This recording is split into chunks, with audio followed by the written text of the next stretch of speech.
In absence of Tama, I want to get one or two of the karakia. Yep. Good. Yep. Please stand.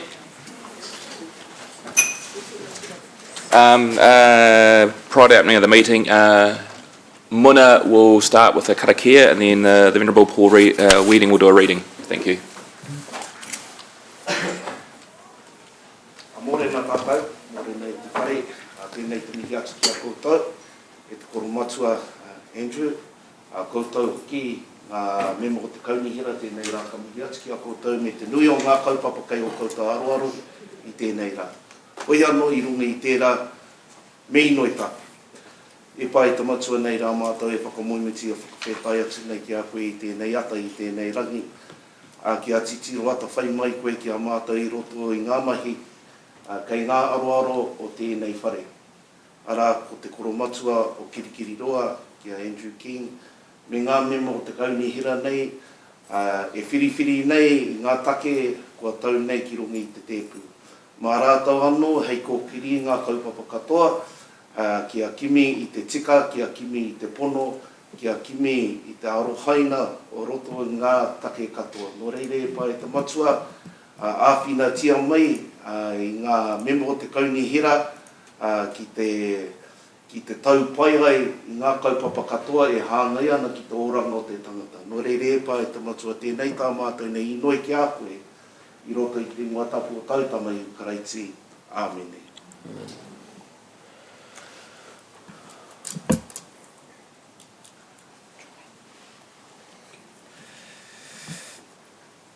Well, today is Corpus Christi Day in the church calendar, and Christians around the world will be celebrating the gift of Holy Communion, or Eucharist, or Mass, or Lord's Supper, or call it what you will. But tomorrow, and what I want to just reflect on today, tomorrow in our church calendar we're celebrating a fellow called Hanare Wiramu Taratoa of Te Ranga. I hope you know his story a little bit. He's the fella who was in charge of the defence of Gate Pa near Tauranga during the land wars, and he was a tremendous example of what it means to be a follower of Jesus under the most extraordinary challenges and pressures. In the defence of Gate Pa against the colonial forces, he issued to his troops within the Pa orders for the day, which laid down how prisoners, non-combatants, others were to be treated. He also personally showed acts of compassion to wounded and dying British soldiers. And all this because he took to heart the Gospel reading, which we're going to have now, from Matthew chapter 5, where Jesus spoke these words.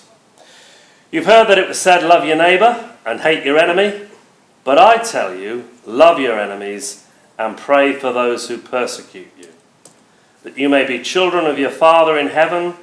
He causes his sun to rise on the evil and the good, and sends rain on the righteous and the unrighteous. If you love those who love you, what reward will you get? Are not even the tax collectors doing that? And if you greet only your own people, what are you doing more than others? Do not even pagans do that? Therefore, be perfect, as your heavenly Father is perfect. Thank you.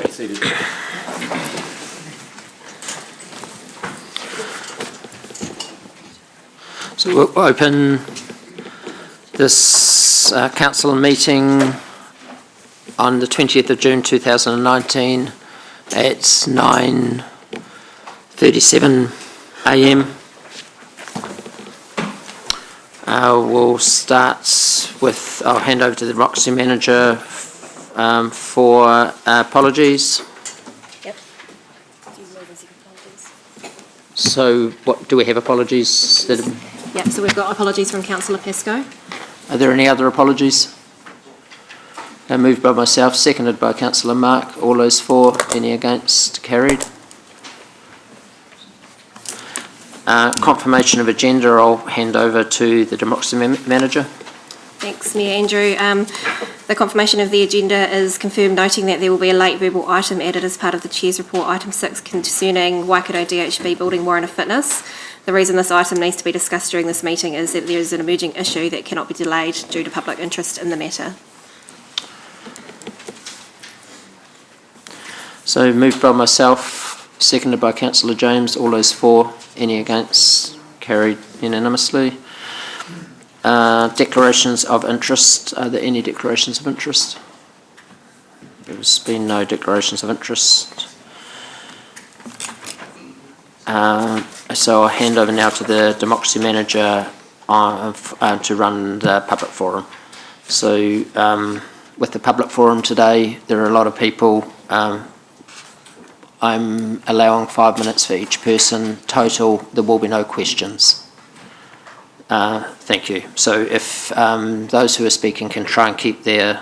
it's embarrassing when you run over your 5 minutes and I have to cut you off, and I will. So if you can keep it down to below the 5 minutes. The time is on the bottom right-hand corner of the screen behind me, and just keep an eye on that. It's far better you finish at 4 minutes than go 5.5 minutes. So I'll hand over to the Democracy Manager again to run this process. Thank you. Thanks, Andrew. First up, we've got Joe Wrigley from Go Eco speaking to the Chair's report today. Yes. So with Joe and Anna, I will let you go over the 5 minutes as you're doing a joint presentation. So thank you. Thank you.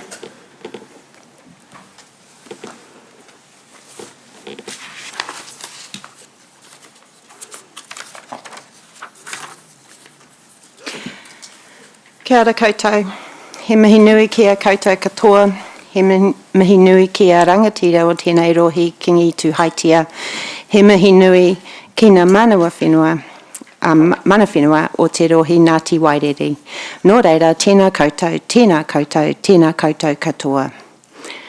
We are here to speak in response to the Chair's report and to acknowledge the urgency expressed by young people at climate marches, and this week via petition demanding that Hamilton City Council declares a climate emergency. Go Eco works to a vision for healthy environments and thriving communities. We commend today's discussion and petition with the following provisions.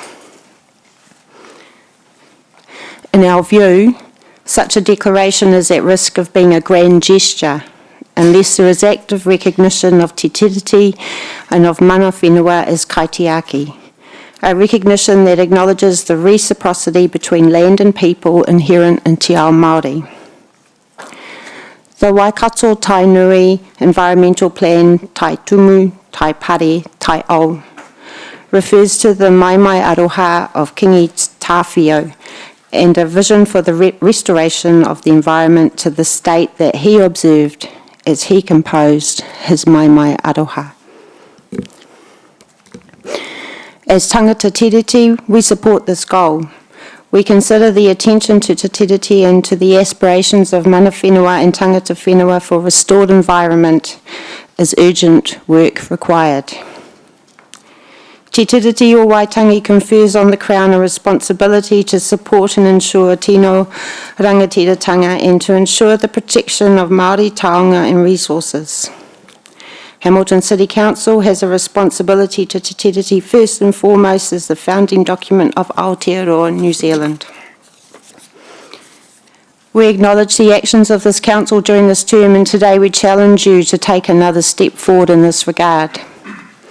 The declaration of a climate emergency is potentially another process taken from another place in the world that does not recognise te tiriti, and as such means that mana whenua are at risk of not being recognised in this act. We support our young people in their call for urgent action, but we ask that this call is responded to in a way that upholds te tiriti, has clear impact goals and is funded. Upholding te tiriti has always been urgent to the well-being of our nation, city and environment. If Hamilton City Council is to declare a climate emergency, we believe that this must be done with the support of mana whenua.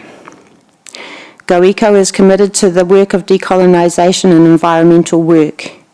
We ask that the future work of Hamilton City Council includes the establishment of a set of impact measures determined collaboratively with mana whenua that are as standing agenda items reported on by mana whenua, environmental scientists and others. We suggest that these impact measures can be informed by the Tainui Environmental Plan and the United Nations Sustainable Development Goals. The goals and achievements outlined in the Chair's report today are to be acknowledged, as they all contribute to healthy environments and thriving communities. We hope to see all of this work strengthened and built upon with a sense of urgency that tells our communities that their fears and concerns have been heard. The wider community, including our youth, feel a sense of urgency. The United Nations and the IPCC is advocating for urgency, and we, the citizens of Kirikiriroa, have yet to see a clear and cohesive, overarching, prioritised and funded project to drive transformational change that speaks to this urgency.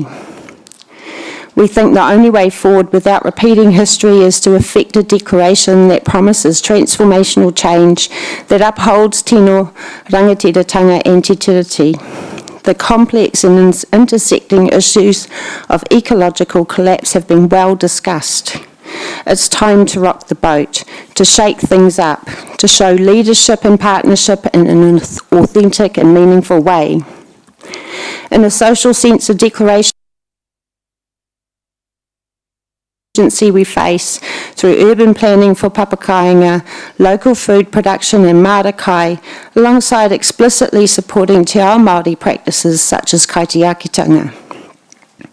In our modern world, a greater focus on public transport and alternative transport modes, along with the actions outlined in the Chair's report, protect and enhance our environment.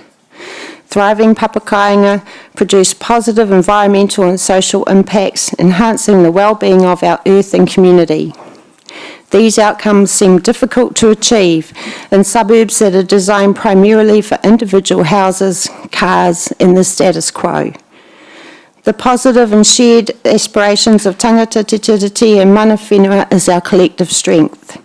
It is not our place to describe what upholding te tiriti looks like for everyone or for council, but it is our place, along with our youth, to implore this council to declare actions for which we are all accountable, and to lead the way with a statement that describes a commitment to climate action that upholds te tiriti and the rights of mana whenua as kaitiaki. Kaitiaki is reflected in the name Kirikiriroa because it describes the type of soil we have here. Soil that is gravelly and good for growing kumara. Māori place names connect to the environment. There is wisdom in te ao Māori that a Western world can under-recognise. We support our youth and their voice for change. Our suggestion is that we, council and community, respond in a way that signals our leadership towards a world where te tiriti is upheld, urgent action is undertaken to restore our environment to the flourishing reality of Kingi Tawhiao's time. The path forward must be just and embarked on together. Nō reira, tēnā koutou, tēnā koutou, tēnā koutou katoa. Tia kina te tai au, kaua e tuki no tia. Tia kina te tai au, mō a tatu moku puna. Mō a tatu moku puna. Tia kina te tai au, tia kina te tai au. Kia ora.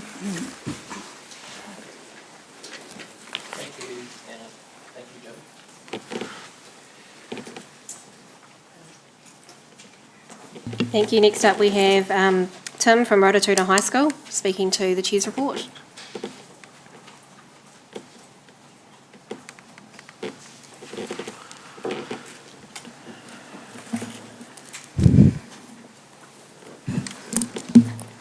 Kia ora everyone, I'm Timmy Barabas and I'm a year 13 student at Rototuna High School.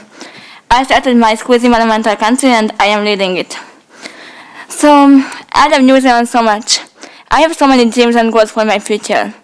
I want to help people from all around the world. I want this world to become a better place just because I was here. I want to be remembered as a person who left a better world behind her. My question to you, do you want to be remembered as someone who saved our future, or as someone who had the power but didn't do what was the right thing to do? We are just students. We don't have the power. If we would have the power, there would not be any issues like climate change. I need you to understand that our future is not a game, not a choice, not a toy.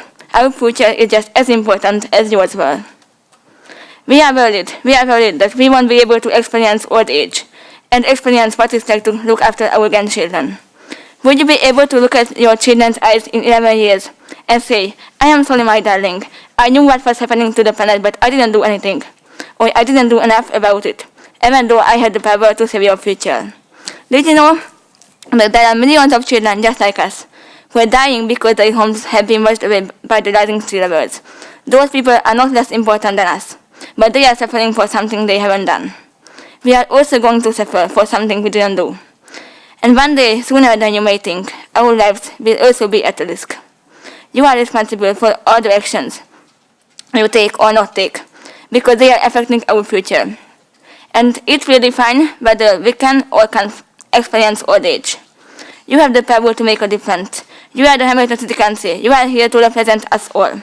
Please decide on behalf of us all. Please do the right thing. Please do what we would do for your future if it would be at risk. Do you love your children? Do you want to live this world being concerned about their future, or do you want to live this world knowing that you did all you could to save their future, to save the future of those who you love the most? I'm not here to ask you to do something. I'm here to ask you to do what is right. I'm here to ask you to do what is right, not only for you, but also for those who you represent. Please do what is right, not what seems the easiest. Climate is something that was created by us all, and it can be solved by us. Come on, we are children, we are teenagers. Instead of fighting for our future, we should be partying and enjoying young age. But instead of that, we are working hard to save our future, because others failed to do so. We haven't created this problem. Why are we the ones trying to solve it? Please remember, all the actions you take do make a difference. However, you have to decide. It is up to you what type of difference you want to make. Your children and our children's future is in your hands. It is up to you whether they are going to have a future or not. The decision you make after you leave this room today will define whether you truly care for your children and our city or not. We love you, we trust you, and inside of our heart, we all know that you are going to make the right decision. I just want to thank you. I'm here to support you, and I will do whatever it takes to save your children's future. Thank you so much for listening to me, and thank you for being here to hear what we have to say.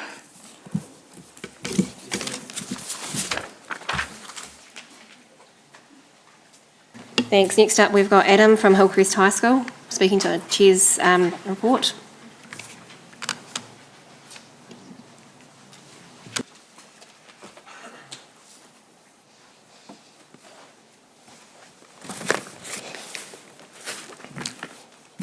Tēnā koutou katoa.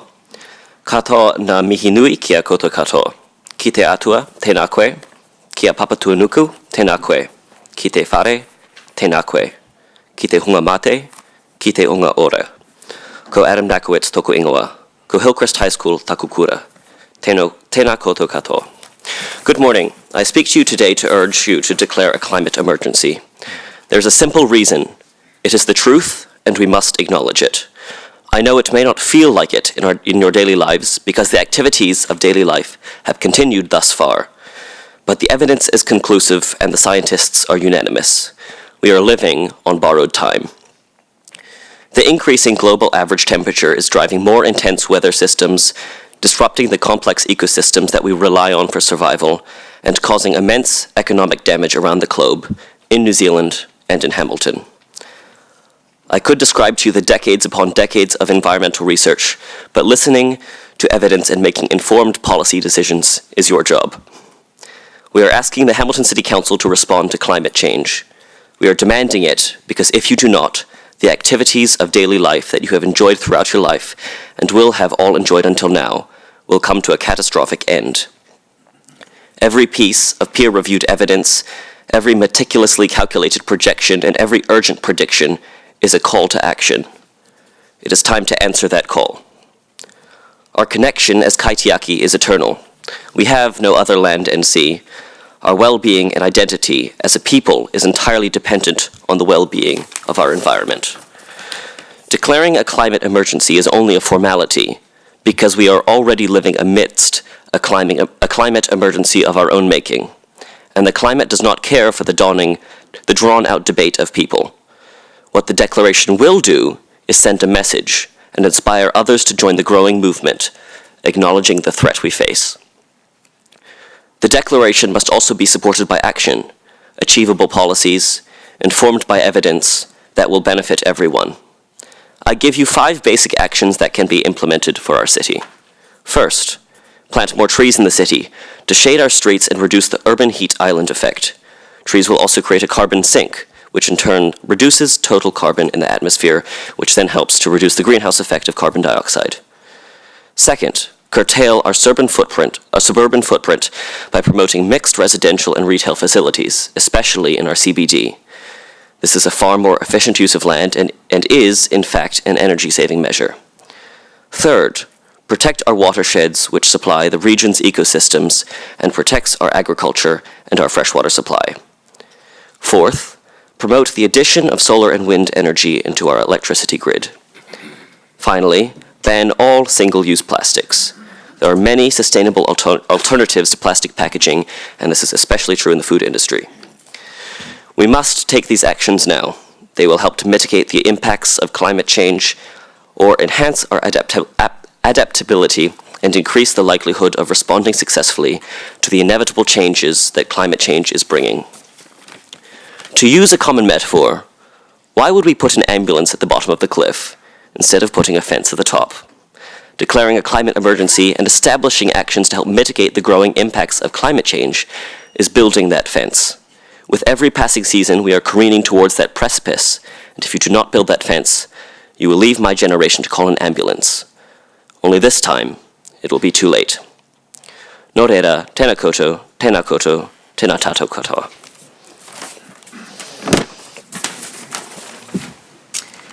Thanks. Next we've got Joanne from Rototuna High School.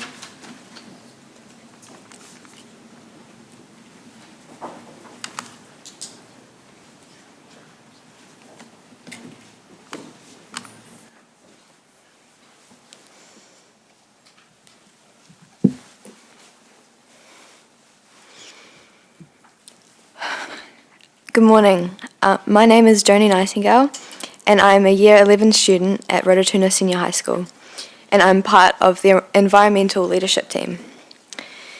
I grew up in New Zealand, and I've lived here for my entire life. I really love our country. I love the trees and the grass and the fresh air, but all these things I've taken for granted for my whole life. Growing up, one of my greatest fears was that the world was going to end while I was still alive. And I would always think to myself, don't worry, you'll be long gone by then, but now I'm not too sure. We have only 11 years until the world starts warming, 11 years before it's too late, and my fears become reality. We need to do something now because this is an emergency. I'm here today because I will not accept the future you have left us. We may not have the power to make a change, but we still have a voice. And we are asking you to please listen to us when we say that we are scared because you're not doing enough to save our planet and our future.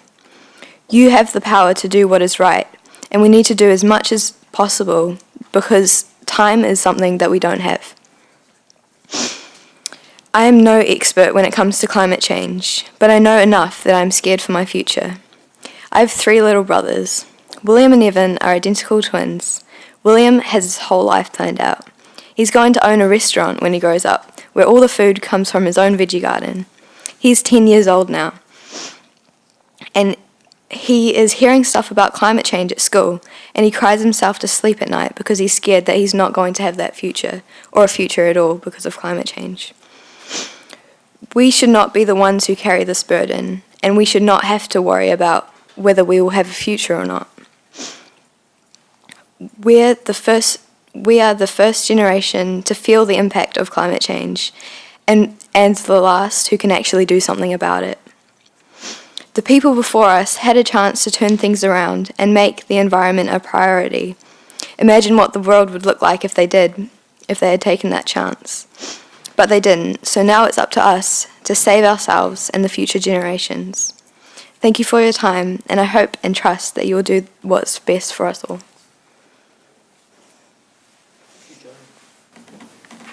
Thanks. Next we've got Hannah from Hillcrest Environmental Council.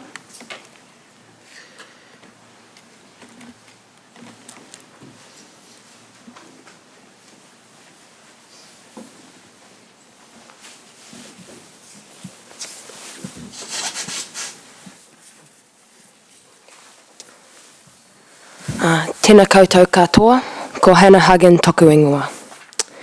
I am here today to demand Kirikiriroa declare a climate emergency. Why?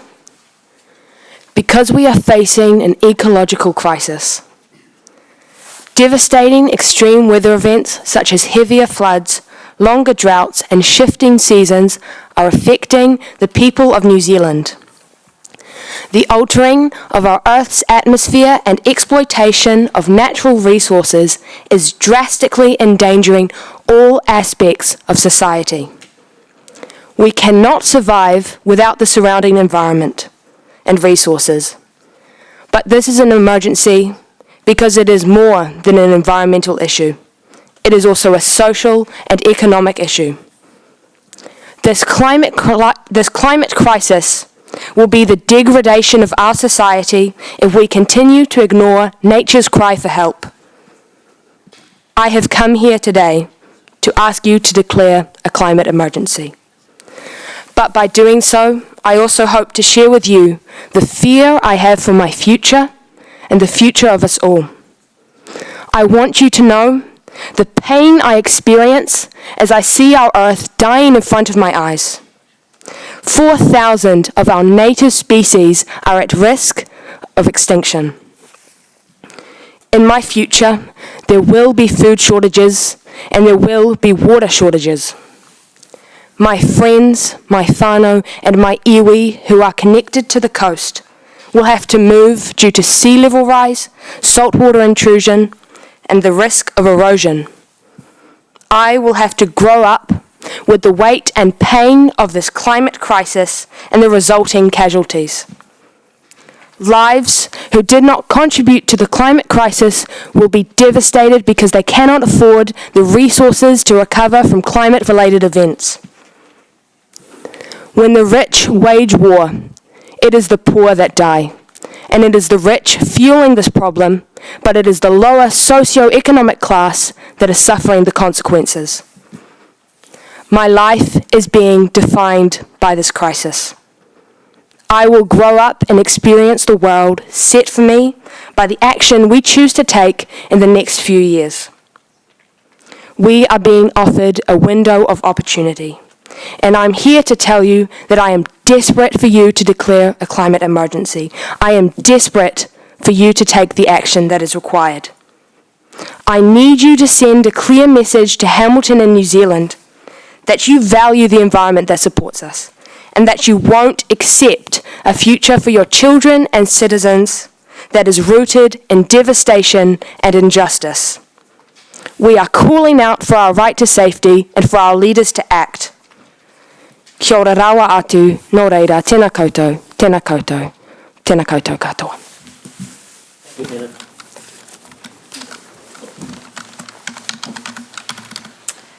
Next up, we've got Monica from Hillcrest High School.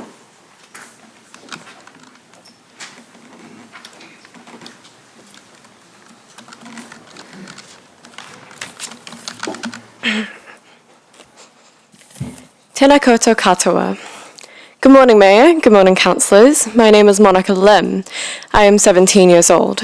Today, I am here before you, speaking on behalf of the younger generations. I am speaking on behalf of every child, every teenager, and every young adult that you know and that you don't.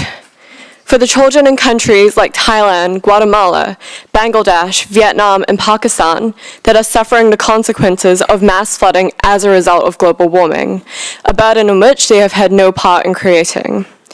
It has become an undeniable truth. The climate crisis is the biggest global threat that we have ever faced. I am not here today to express a new perspective on this issue, because this perspective isn't new. I am not here today to argue, because children should not be arguing for politicians to care about their future. I am here today because I am terrified of the planet that you are leaving us with, and I find the need to remind you that you represent our voices. You may or may not remember the school strike for climate protests that happened less than 3 weeks ago. Millions of students from 110 different countries struck off school to express the need for immediate and direct climate action to be taken. I, along with other student leaders across Waikato, organised the event in Hamilton, where a reported 300 students showed up to make their voices heard. My generation, the me generation, the generation of selfie takers, social media addicts, the ones who have been painted as apathetic, united under this cause, and proved to be anything but. Councillors, we are in a state of emergency. We have been given a deadline. We have known about this issue for years, but have neglected it to the point where children are scared for the security of their future, to the point where children feel the need to skip school to protest because no one is listening to us. We only have 12 years left to make a change before we reach a 1.5 degree temperature rise and global warming becomes almost impossible to prevent. Our days are numbered and something needs to be done. When thinking today about declaring a climate emergency, please keep this in mind. Declaring a climate emergency sets a goal. It gives recognition to the issue. It gives urgency that is needed. It is symbolic, and the reason I say it is symbolic is because whether or not you declare it an emergency, it doesn't change the fact that it already is one. It doesn't change the fact that in 12 years, I'll only be 29 and will be suffering the consequences for decisions I never got a chance to be a part of. When making a decision today, I beg you to think of the children in your family, the children that you've met and the children that you've yet to meet. Think of their futures and how every decision that you make right now surrounding this crisis affects them. Every year, 3,000 people die from the effects of global warming. 300,000 people. 300 million people are being affected by this crisis, and projections are set for this number to grow. Our Prime Minister emphasises the need for kindness and compassion in all governments, in all areas of politics. So at the end of the session, when I go back to school and leave you to discuss this emergency, I ask for you to be kind and to think about those who are being affected, who will be affected, and the state of the world that you wish to leave behind. Chloe Swarbrick once said to Parliament, "Change is almost always uncomfortable. Change does not always come from the top. Change comes from a groundswell by the people for the people." You have seen this groundswell on the 15th of March, the 24th of May, and today. You will continue seeing this groundswell until this crisis is solved. We need acknowledgement of the government, that this council is hearing us when we talk about this crisis and cares enough about this crisis to call it what it is, an emergency. Nō reira, tēnā koutou, tēnā koutou, tēnā koutou katoa. Thanks, Monica. Our final speaker for today is Bridie from Hamilton Girls High School.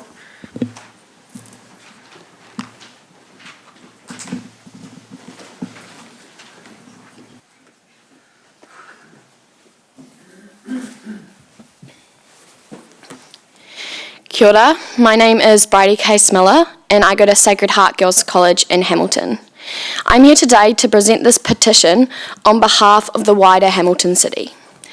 As of 7:50 a.m. this morning, we had over 1,000 signatures, 1,039 to be exact, and that number is still climbing.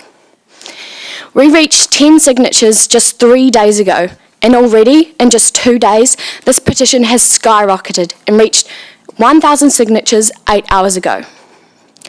The petition site we used also gives signers the opportunity to tell us why they signed the petition, and I would like to share some of the standouts with you today. Georgia said, "I want a future for myself and my future children. We need to change our ways and treat the earth better.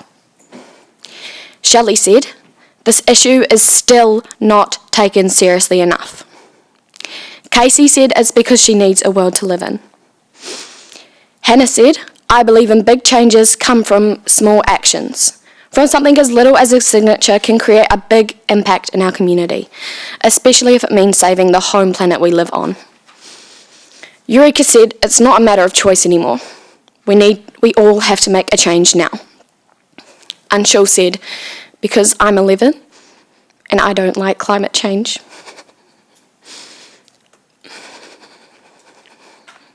I started this petition to show the Hamilton City Council that Hamilton does care. And this is something a lot of them are really passionate about. I never expected to get such a large number of signatures, but once again, that this should prove to the council members that this needs to happen. Some of you might not think it's a big deal.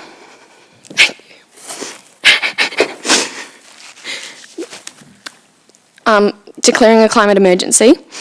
Some of these words come out of your mouth, Mr. Mayor, about how signing the declaration won't stop climate change.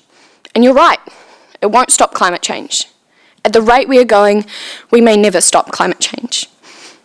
But we can slow it down by educating the people about it. So many people don't care because they don't know about the real gut-wrenching effects that climate change has. There is so much fake news going around about how long we have to live, about what climate change is actually doing. People don't know what to believe anymore. But one thing we do know is that we don't have long. Some of you may think, I'll be dead before this happens, why should I care? What about your family, your children, your grandchildren, nieces and nephews? What about the passionate youth who stand before you today and the ones who signed this petition? We won't be dead.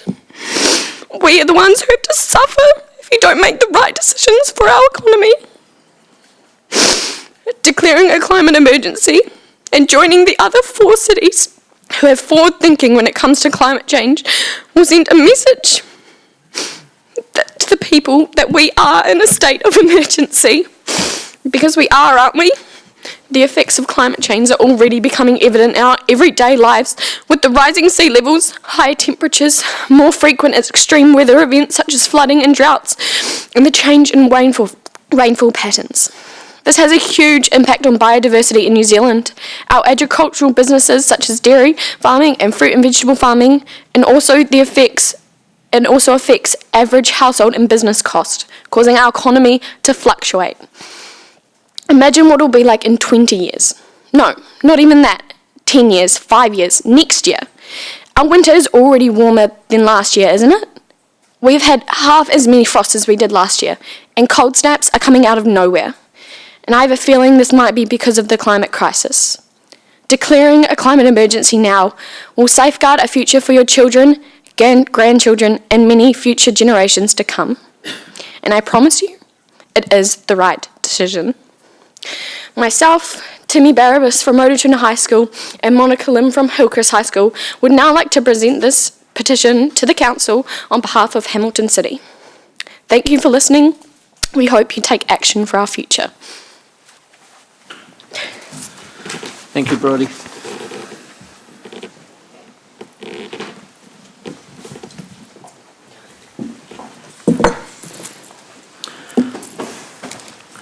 So I'll hand over to the Democracy Manager who will explain the process from here with this.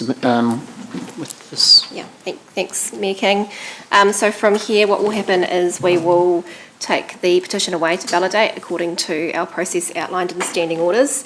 Once the petition has been validated, it will have an opportunity to come back to a future council meeting to be considered in conjunction with a staff report. And then at that point, representatives of the petition would get an opportunity to present in conjunction with that staff report as well. So we'll be in contact with you once we've been through that process. Thank you. Rebecca, can you tell us what the petition asks for? Excuse me, sorry? What does the petition ask for? Pardon? So it's basically asking council to declare a climate emergency. Aye. Yeah. That's all, it's just one sentence, is it? It's a little bit more than that, but Okay. it's probably easier if I All right. send it out later, yeah.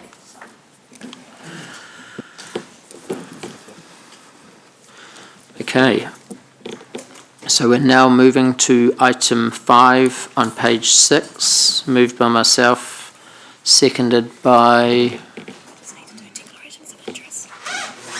We've done that. So do we have a seconder?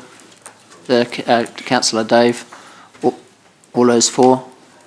Any against? Carried unanimously.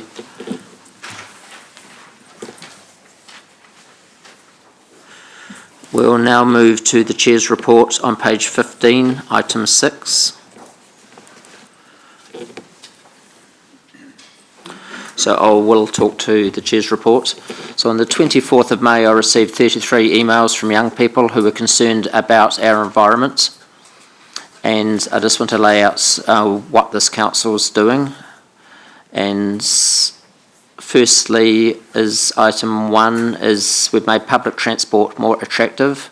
So the next paper that we're going to is the free buses for 18 and under for the weekends and for public holidays.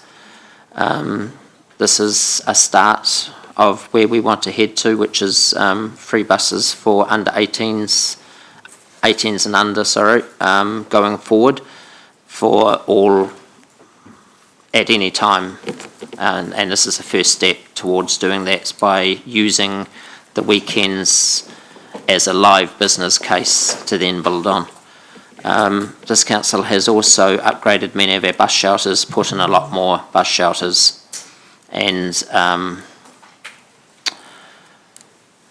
made to make our bus system more accessible. We've also worked with central government on their promise to put a train from Auckland to Hamilton, which is underway now. The carriages are being refitted, their engines are being rebuilt, and that will be running by around about this time next year. Second point, we've driven sustainability as a procurement principle, which is this is a management policy on the day-to-day runnings of operation of the building. So even when pens are brought into our system, the consideration from management is put into the list there. That's things like recycling, etc. The third point is we're embracing transport options for today. So yesterday we passed the e-scooter, e-bike trial. We've got car sharing, which is being trialled right now. This council's doubled their budget for footpaths, and we're funding the bike plan, and a big thing that this council has done, which hadn't been done previously, was we've introduced a mass transit budget into the 10-year plan. And this is about moving people around in bulk and looking at the bigger umbrella picture of transport and transit, mass transit. The fourth point is the waste minimisation is seen as a city priority, and we all know we've been working on this now for over 2 years, and we've got to a point where this will be out and running by this time next year. This is about proper recycling. This is about including our plastics of 1 through to 7.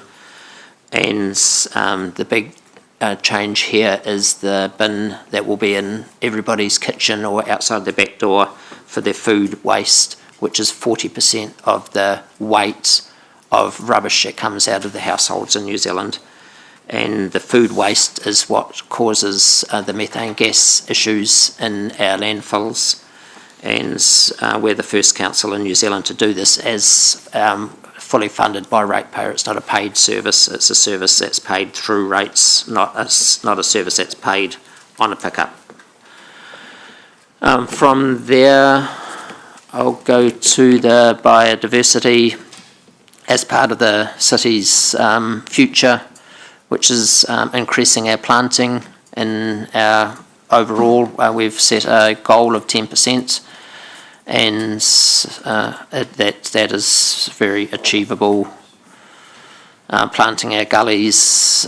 I know I'm planting over 100 native trees in the gully outside my house this winter, with 80 of them being kowais, and I know lots of other people are working on bringing the gullies that are connected to their sections or their land or in the area that they live in, bring them back to their original native way that they are. Also, we've introduced the fund to de-sex cats, and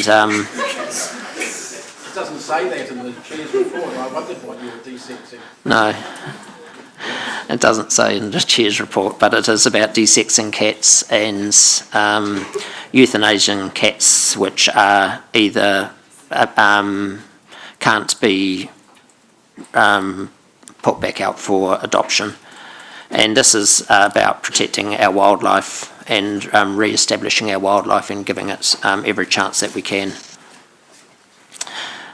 We're also embracing technology. We are heading towards a paperless council, and the diligence is very close now to being rolled out, which should be, Becky, in the next few weeks. Yep. And certainly in this term, which will get rid of these big things. And we've also introduced LEDs in this council, which has made the night sky much cleaner. They're 80% more efficient, they last 8 times as long, and that has a direct impact back on the city in a positive way.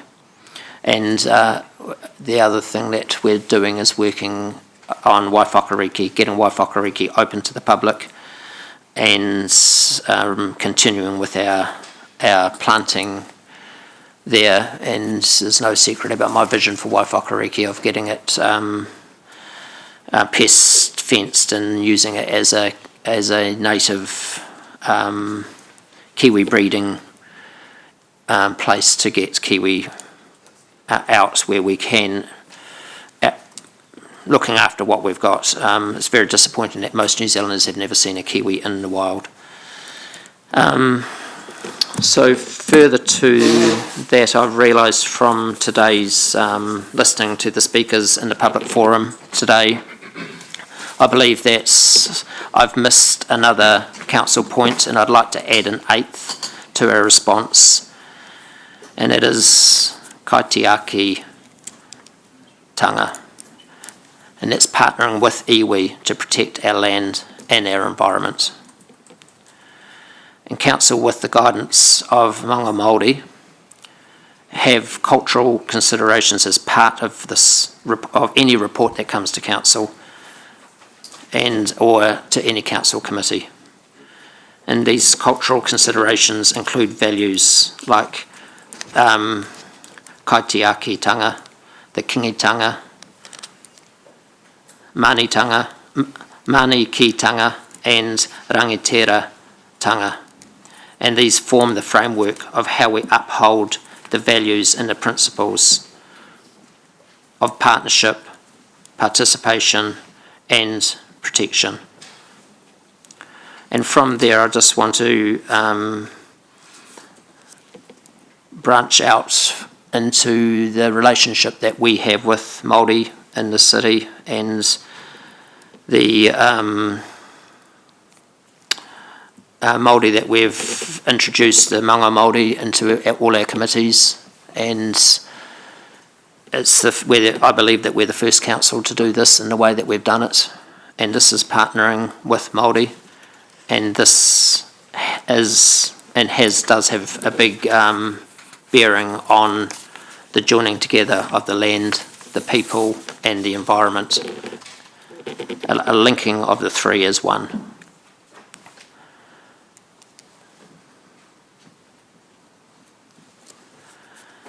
So from there, I will open to questions, and we'll start with Councillor Dave. I actually want to suggest an amendment to or change to the resolution. I want to put that on the table now. Yes, so we can get that up on the board, please. Yeah, I've given it to Becca. and that is that Council receives the report, it's the Chair's report, and asks the Chief Executive to provide the August Council meeting, which is our next meeting, a report on declaring a climate change emergency, including input from tangata whenua. And I note your point 8 that you've just added verbally, Mr Chair, that that's a part that's missed, and the first two speakers from Go Echo, Joe and Anna, made the point that anything we're doing in that area should include consultation and involvement of tangata whenua, iwi generally, most probably. So that's why I'm moving that motion, but I'll speak to it more later. Okay. So if I've got a seconder. Yeah. Well, hang on, this is a Chair's report, so I think I'm quite happy to second what you put up, Councillor Dave. Right, thanks. So any further questions, Councillor Dave? No, no more questions. Okay. Councillor Paula?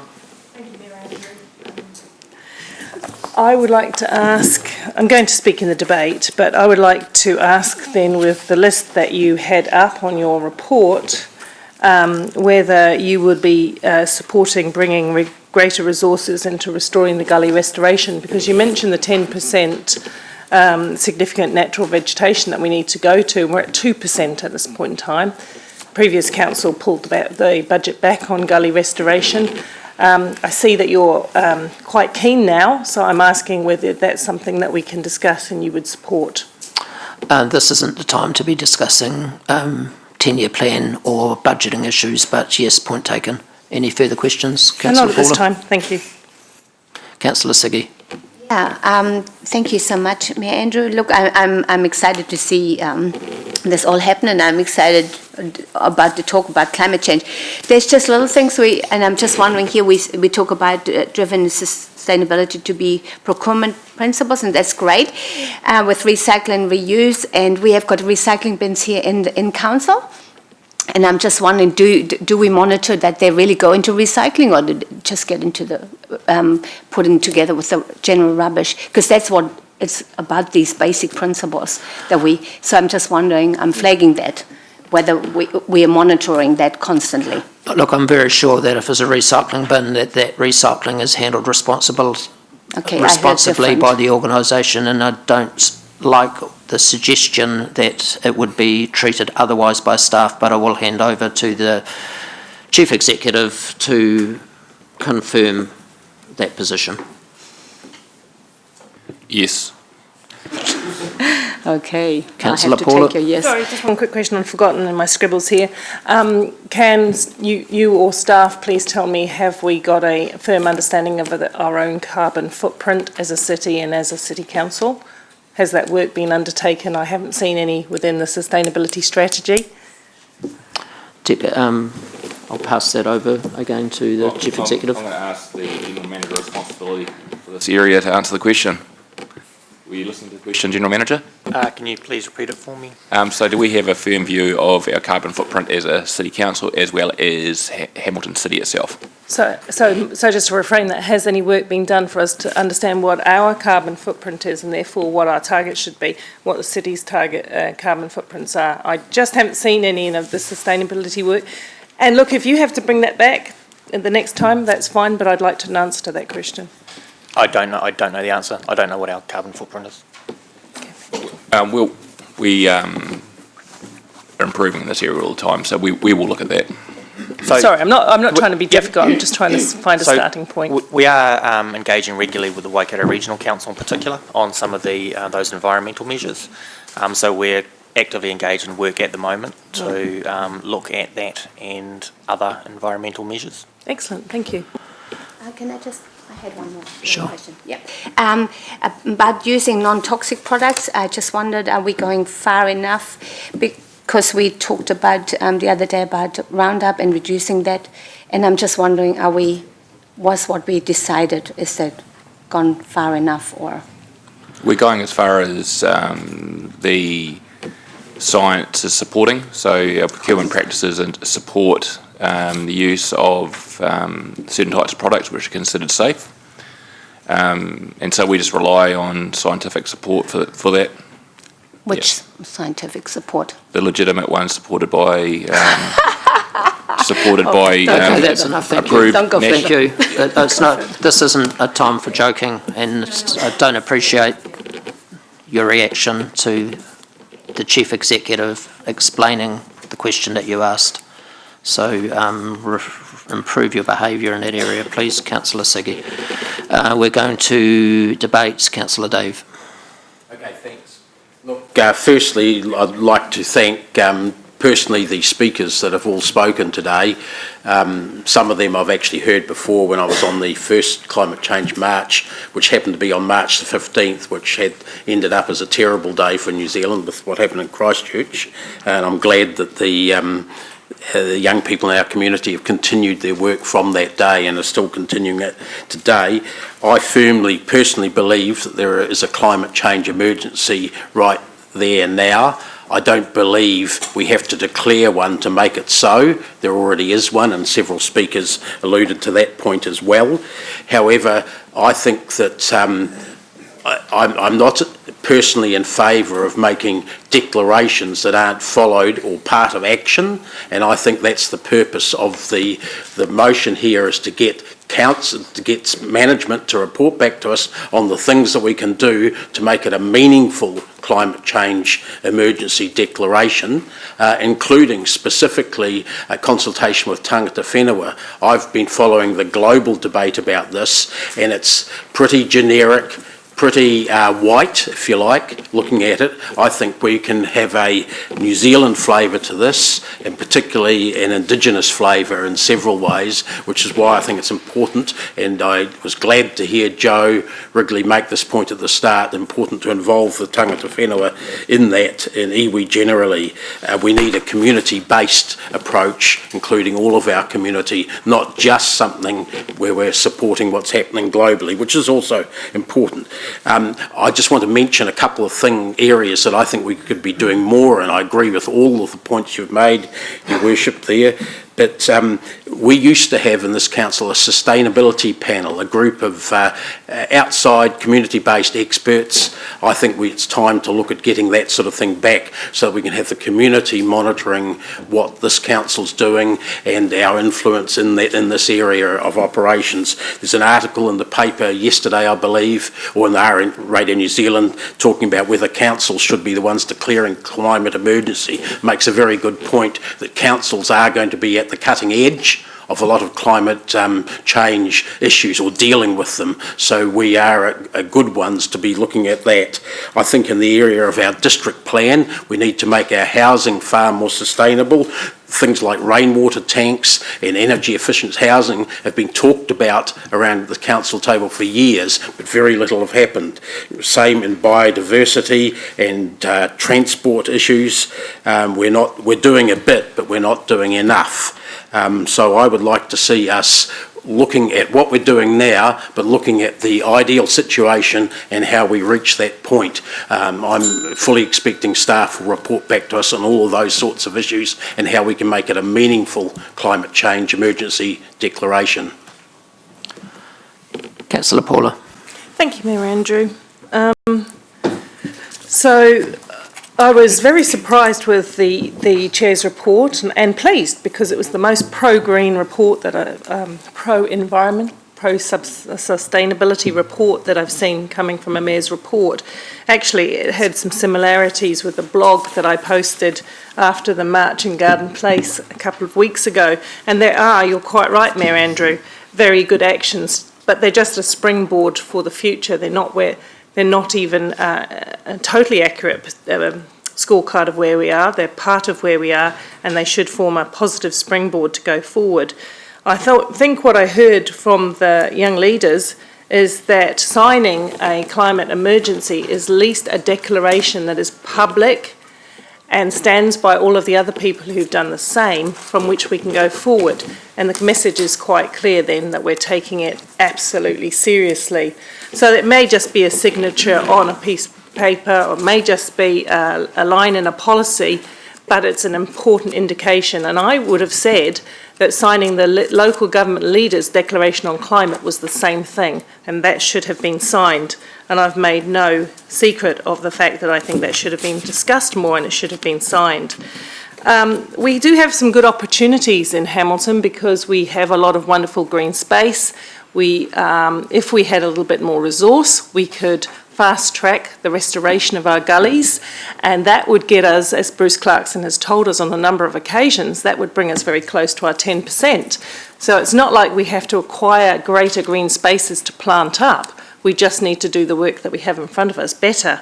So that's one area that we can get, and I feel quite passionate about that one. That's why I've always been a supporter of Lake Waiwhakareke and the gullies, because this is a climate catastrophe, but this is a global biodiversity and a national biodiversity crisis at the same time. And, you know, I'm not going to talk too much about that because people can read about it. We must move beyond, and we must carry on with our modal shift from the motor vehicle into environmentally friendly ways of transport. I'm not actually convinced at this point that free buses on the weekend or evenings will be the ultimate solution on a fleet of diesel buses, but I think, you know, you've got to make some start and you've got to move forward.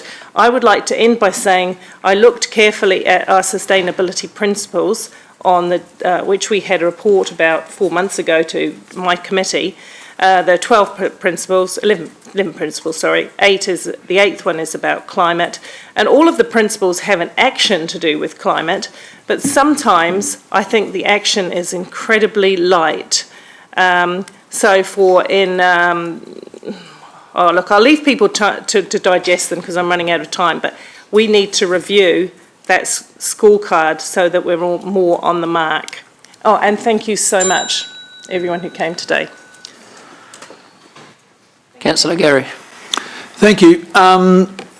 Look, since humans have existed, there has always been highly motivated and highly sincere people standing on a mountain with a cloak with a sign saying the end is nigh. That has been going on forever and it will never stop.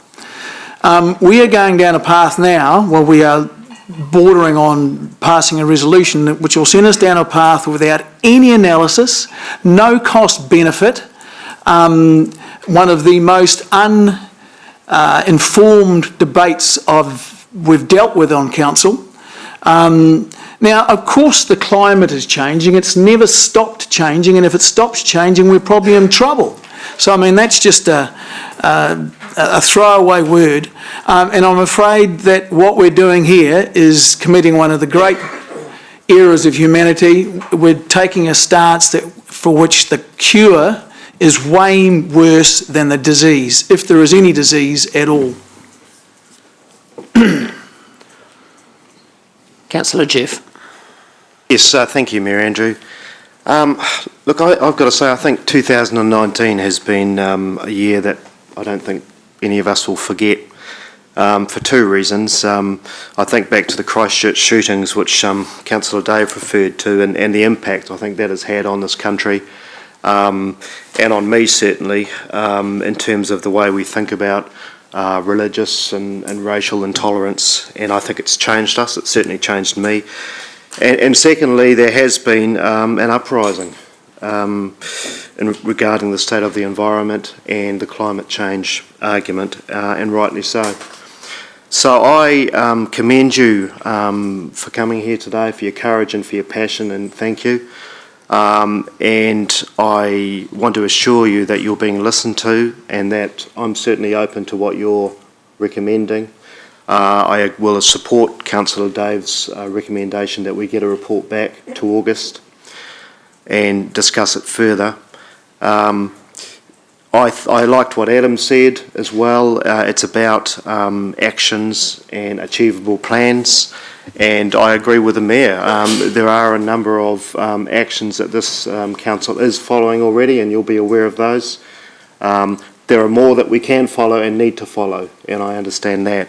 In terms of transport, because that's something I've been involved with and closest to, I know sustainability is top of mind for us now. On Tuesday we passed a recommendation to trial personal devices, Lime scooters, etc. throughout the city. That's the latest in a number of decisions we've made to widen transport choices in Hamilton to get cars off the road. We have upped our spending on cycleways massively over the next 10 years. You'll be well aware of the commuter rail plan that we have pushed through, and there is also a multi-million bus and train transport centre hub which is going to be built at Rotakari to support that. In addition to that, we're promoting e-bikes for staff, subsidising that, and we've entered into a car share scheme. So, baby steps, some of them, but we've made a start, and there are actions that we're making a start on, so I totally agree with the Mayor on that. There's plenty more we can do and need to do, totally agree. So once again, thank you so much for your presentation today. Councillor Siggy. Thank you, Mayor Andrew. And I just want to say thank you as well for all the speakers this morning. I was at both climate change marches, and really, I just thought it's wonderful to see young people with passion and courage and going out there and protesting. We've been lacking in that in this country. People have become too complacent, but when there's an emergency or something happening, I'm so glad we're standing up and we're having our say, and congratulations for that, because it's not easy, and I know some skipped school that weren't supposed to skip school, or the headmasters weren't happy about that. So that takes a bit of courage as well. So good on you. Now, I have to agree with my colleague, Councillor Southgate, that this was the most greeny report I've seen in my 2.5 years here in Council, and I'm actually really excited about it. I'm still challenged, but excited. And I think we're going in the right steps ahead. I loved what Adam said, the 5 points, and we can do some of them. We don't have to wait another 10 years and talk about it. We can do these steps, and we can speed them up a little bit. That will be great. Look, Joe, what you talked about, about communities coming together, Papakainga, I love that idea. And again, we need to look at the district plan, just like Councillor McPherson mentioned, that we're actually going to challenge the developers to think more about people instead of just about profit. And about the easiest way and whatever. It is about people, because climate change affects people, and we are people. We want to live here. Yes, I haven't got grandchildren yet, but they will come one day, and and I want to have a great place for them to live. And Hamilton is awesome, and we can make it even more awesome, and we can make it actually clean green. I asked this council many moons ago. I think Councillor McPherson is probably the only one that might remember coming when I came here in some dress up to ask whether we could be the clean green city of New Zealand, and I didn't get the nicest answer for that, I remember. So with all the other things that came along as well, I wasn't always welcomed, but it's slowly happening, and I'm so grateful for it, that we are heading in the right direction. So I'm grateful. The Mayor doesn't wear his green tie today. I'm a bit sad. That would have really gone well with his chair's report. But otherwise, I'm happy with where we're going. Thank you. Deputy Mayor Martin. I want to thank and acknowledge the presentation and the petitioners today, and obviously on a straight mathematical probability, a number of the petitioners and their supporters will eventually, obviously, hopefully sooner rather than later, be sitting around this council table, sitting in the government. And when they're the members of the parliament or the councillors, I hope they don't curse us for not moving quickly enough, because they will actually literally have the same responsibility we have, because they will obviously be leading this community in the interest of their own children and grandchildren to come. I think it's really useful to have the Chair's report, which I think, without at all appearing defensive, so that we do put on a couple of, one place, the stuff that we are doing, and I think that's constructive to obviously acknowledge that. I'm obviously will be supporting, of course, the McPherson and the Mayor's motion for the Chief Executive to come back and looking at the practical ways in which we can give effect to this request. I'll be interested in seeing what the other local authorities here or in Australasia are doing, because obviously, where are the key points, the intersection points, the measuring points. Dave mentioned the the resurrection or some form of a sustainability panel. And I think it's very important that we acknowledge, obviously, the tangata whenua, the tainui, but the huge scientific... a previous speaker talked about someone waving on a hill in a shroud or a cloak, talking about the end is nigh. I've got to tell you that the people who are standing, waving and saying that the end is potentially nigh are backed up with solid scientific data and solid scientific research. And I think it's really important that we acknowledge that we are a science city. And of course we have NIWA here, we have the University of Waikato. A good example is the expertise in the skills of Professor Clarkson and his team and what they're doing in Lake Whaiwhakariki.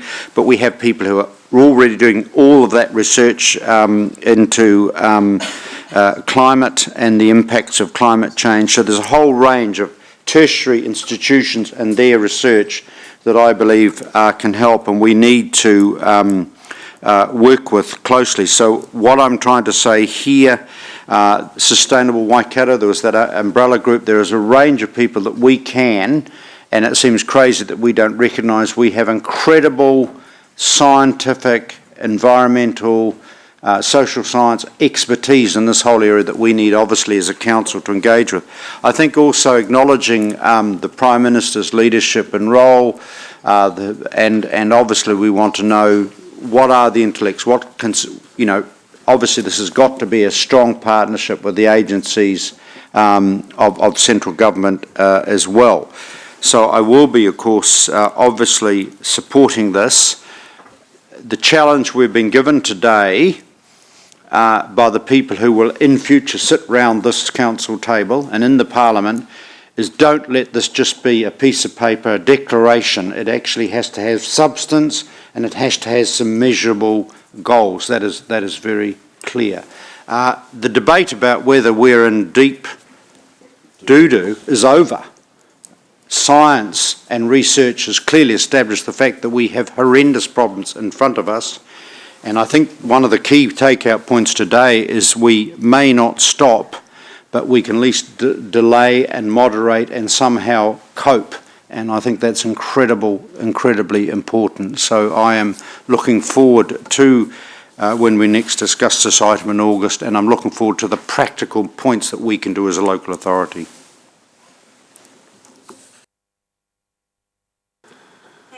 Thanks to the students today who came to speak to their elected officials. I know that can be very scary. It's not really a warm, welcoming place. It's quite old-fashioned and intimidating, so I think you did really well. And thank you for being part of the democratic process. The only concern that I have with this is the definition of an emergency, and the very fact that in B up there, how it's written, speaks sort of to my concern. An emergency is an unexpected and dangerous situation that requires immediate attention. That is what I heard the speakers in the public forum this morning ask for, and that's actually what they're asking for by using the word emergency, is immediate attention. My concern is declaring any emergency for the city and the consequences of that and what the definition of that is. But as I said, what I heard from the students this morning was they just want some action, and they're using the word emergency to hurry us up, basically. So, Mr. CEO, when you bring the report back, I'm looking for a definition of what that means, so that when I go out and explain to Joe Public, and we're hearing it in the media, oh, there's an emergency, what do I do? What does that mean for me? That we have actually defined that properly, because I think the media quite rightly has criticised other councils that have declared this because they haven't defined that correctly. And Councillor McPherson pointed that out by saying we actually need a bit of a list of actions or a process to get us to that list of actions. So if you can do that, then I'm very happy to support this, because I heard loud and clear from the students that they want actions, and I'm not sure that some of the councils that have declared a climate change emergency have really done that. It's an election year, so you've picked a great year to do this, but that wouldn't be far enough for you, and it wouldn't be far enough for me to just declare something and then walk away. What you need from us is actions, and we have a pretty good CEO and pretty good staff in this area, so they've got some time. You're all right, Richard. For that August report to come back with more than just a nice fluffy declaration.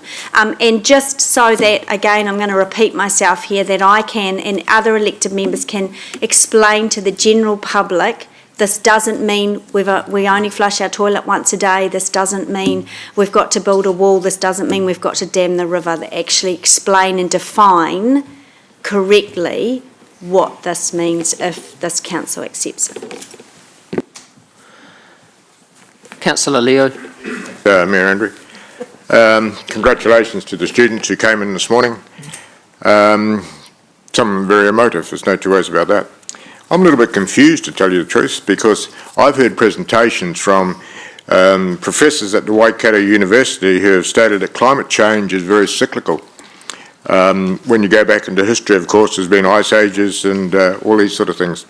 One of the presenters this morning told us that there's been 300 deaths per annum as a result of climate change around the world.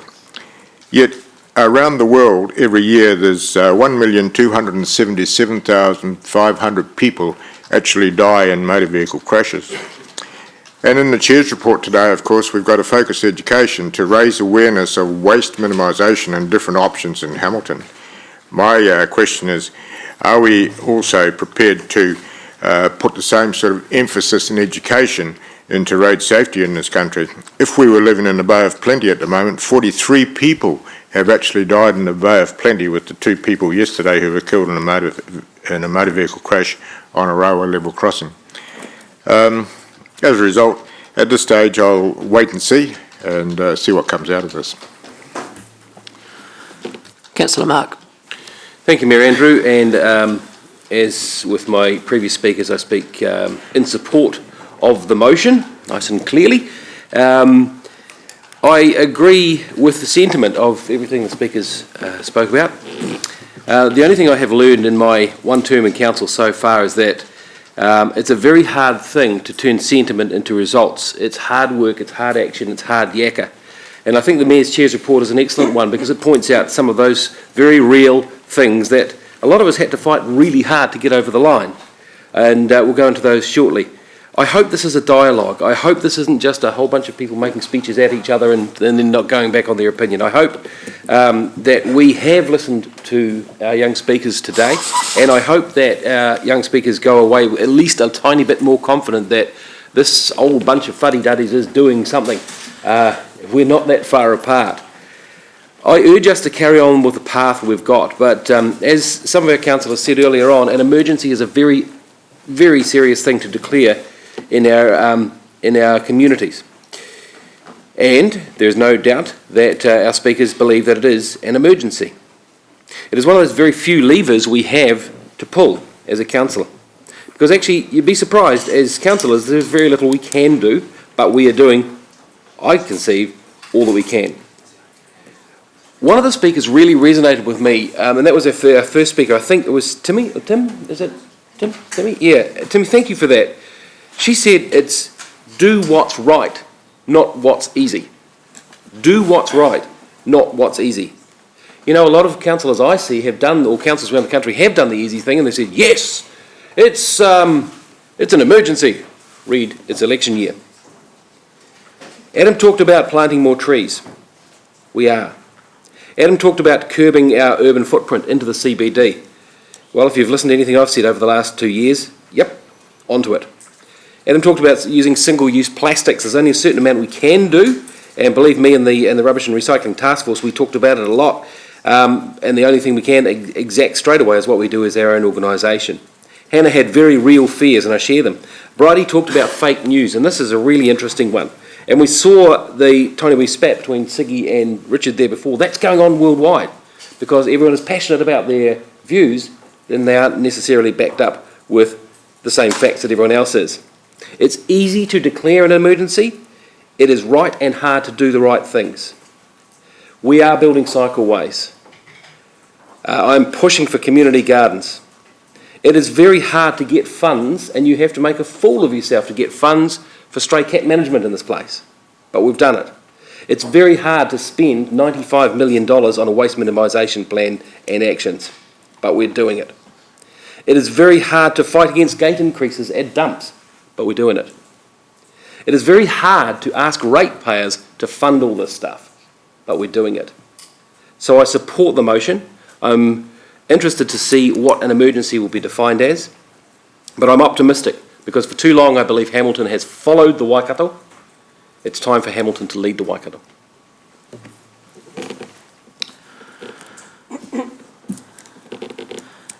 Thank you, Mark. So I want to start by thanking the presenters and for those who organised the presentations today and brought you together as a group. I want to take us back to kaitiaki tanga. And this is the underpinning message here is that we have a responsibility to partner with iwi on matters, on all matters, and particularly on matters of the environment. And kaitiaki tanga is about bringing the people, the environment, and the land together, linking them together as one. It's a beautiful word. It's a word that in English we don't have. It's a Māori word. Māori have this beautiful word that brings these three together. They're our partners. They're the ones that we work with. And this motion is very appropriate to bring them in as a party and a partner on this discussion. In a movement that's run from overseas, which doesn't take into account our Indigenous people, we need to be aware of that, and we need to personalise this and shape this for our country, for Aotearoa, for Kirikiriroa.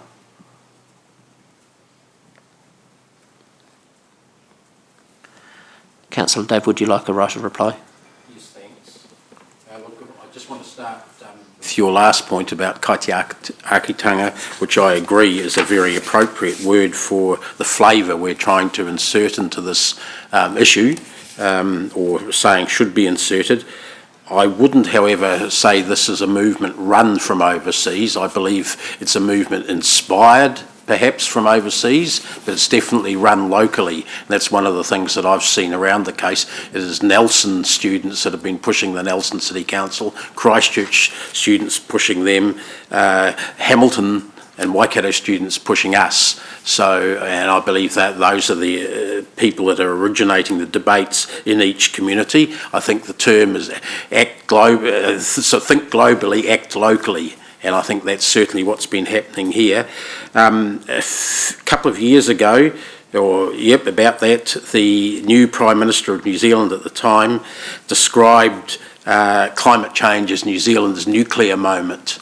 And it certainly is that. I think except it's a slow burning nuclear explosion. It doesn't happen overnight, but it is clearly happening in a cumulative way, and it's our responsibility to show how we can deal with that and with a bit of luck leave a world and a part of the world worth living in for our successors, our children and our grandchildren, as one of the speakers talked about. Councillor Gallagher talked about the need, he hoped the outcome would be to delay, moderate and cope with climate change. All of those will be part of it, but I think more importantly is actually a point Councillor Bunting raised, to lead. We have to show leadership in this area. That's what we are elected to do in all areas, and this is an area that we shouldn't be lagging behind in. We should be showing leadership to our community, and to the communities around us, and in fact to the whole country. There are some specific things that I want to just mention. Councillor Southgate talked about us having a better scorecard and probably looking at more often and doing more monitoring as a result of that. I think that's definitely a tool that we should be looking at how we implement that and do better in that area. You know, you have to know the size of the problem before you can start really dealing with it, and that will certainly help along with some sort of sustainability panel. When Councillor Mallett said that there have been people for centuries, since Adam was halfback for the Israelites, I think he implied standing up with signs saying the end is nigh.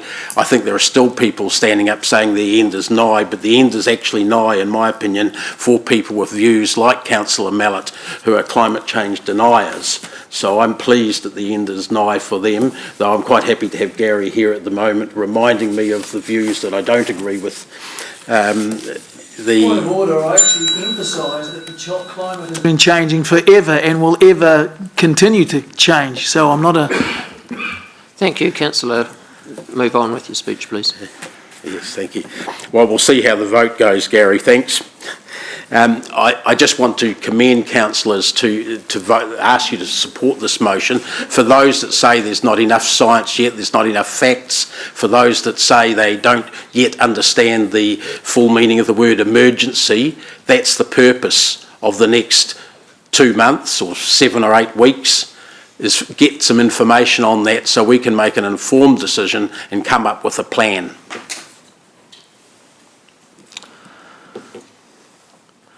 All right. Can I just suggest we break the motion into 2? No. The motion's on the board. If you would like to put an amendment up, you're welcome. You can. Okay, my amendment would be that we receive the report, because I don't see the point in voting against not receiving the report. Sorry, Gary, because you've already spoken during debate, you can't move an amendment. I've just been told. Councillor Dave, are you still happy with what you've got on the board?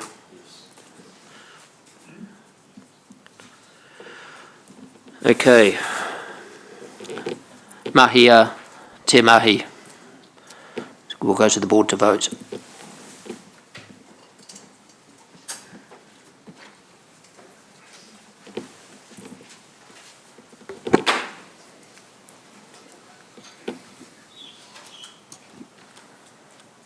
The motion is carried, 11 for, 1 against.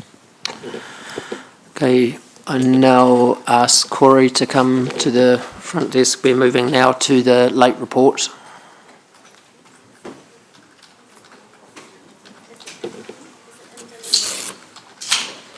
This is verbal.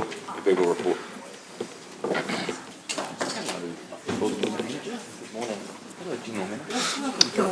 Thanks. Okay, as we've got nothing in writing on this report, could you please start from the beginning and explain what we're here for and just give us details for the record of where we're heading? Sure, thank you. Go for it. Good morning, councillors. Thank you for the time this morning. The intent in the verbal update this morning is to give some context and background to the media articles with relation to the Waikato DHB and building warrant of fitnesses. Building warrant of fitnesses is a part of the building unit operation that we carry out here as a part of council, and to give some context around the media releases and the speculation that's been in the media, I wanted to take the opportunity to take you through what a building warrant of fitness is and give you the specifics about the case with the Waikato DHB. So a building warrant of fitness is in relation to commercial buildings only. They relate to the specified systems, particularly active systems that are within a commercial building. So in that context, we're talking about fire alarms, we're talking about sprinkler systems and elevators and things like that. So a building warrant of fitness is issued by the building owner on an annual basis, which is a certification that tells the territorial authority, being us, the council, that those systems have been maintained for the last year.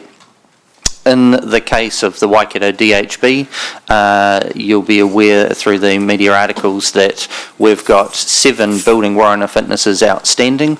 I understand from the media articles there's 14 in total for the Waikato DHB, only 7 of them are within Hamilton City. Sorry, Mr. Mayor, I'm not aware of the media articles, so can you just give me some context? Sure. I'll flip around the article that first appeared in Radio New Zealand, if you like. Okay. Thank you, Councillor Dove, and just explain briefly what Councillor Angela's asked for. Sure. On Monday, I believe, Radio New Zealand issued a media article with relation to outstanding building warrant of fitnesses for the Waikato DHB, with a particular focus on passive fire rating, so penetrations or a lack of fire rating within the Waikato DHB buildings. This has been a series of articles by Radio New Zealand, predominantly around DHBs across the country, but this has been the first media release about the Waikato DHB. So it's relation to fire safety features as it relates to building warrant of fitnesses. Can I just remind you where you were at before the question, and Sure. that was 7 and 14, and in what areas? Can we just touch Sure. on that? I think they got a bit lost. Yep. As I mentioned, there are 14 according to the media article. I have no validation of that. They're not in Hamilton City, 7 of which are, and they are specific to buildings at the Waikato DHB. I don't have the specific buildings currently, but can provide that in a later update.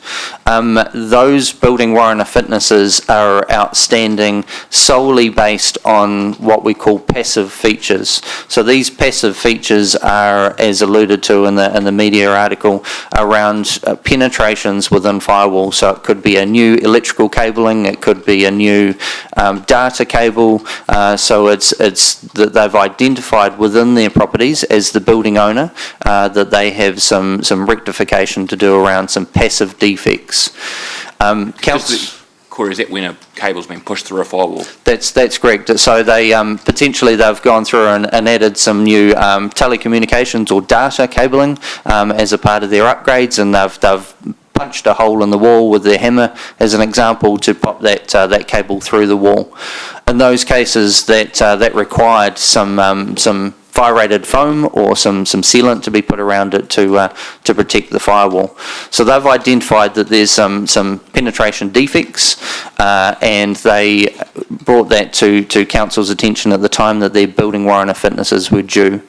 So it's the building owner's responsibility to provide the Territorial Authority, as I mentioned before, with a building warrant of fitness on an annual basis. It's the building owner's responsibility to carry out their checks on a regular basis to ensure that their building maintains compliance.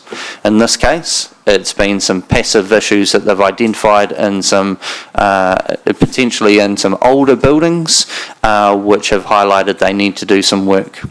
In discussions with the DHB over the last year or so, the building unit on behalf of Hamilton City Council has been in discussions with them around their maintenance regimes, their upgrade that was required around the defects that they've identified, and requiring reassurance that their active features, so their fire alarms, their sprinkler systems, their elevators, are still being maintained and operational throughout the use of the buildings. The active features are the features in which we rely on as general public and as a council to ensure the safe use and occupation of these buildings. So we have sought to maintain reassurance from the DHB that these features are being maintained, and we have documentation to support that. And on that basis, the building warrant of fitnesses have been maintained as outstanding. The DHB is doing work in this space and has continued to do work. We're getting regular reports from them around the buildings, the defects in particular that are being rectified as they go through the buildings systematically.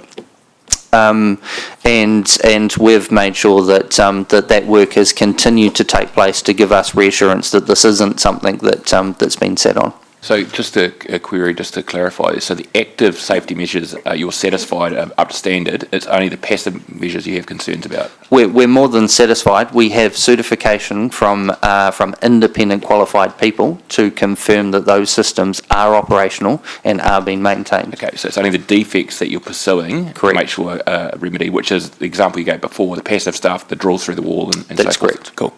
That's correct. So as I say, we would normally not receive documentation for the active features until such time as a building warrant of fitness is provided. In this case, we have sought to actively request that documentation on a regular basis to give us confidence that the Waikato DHB are taking public safety into account.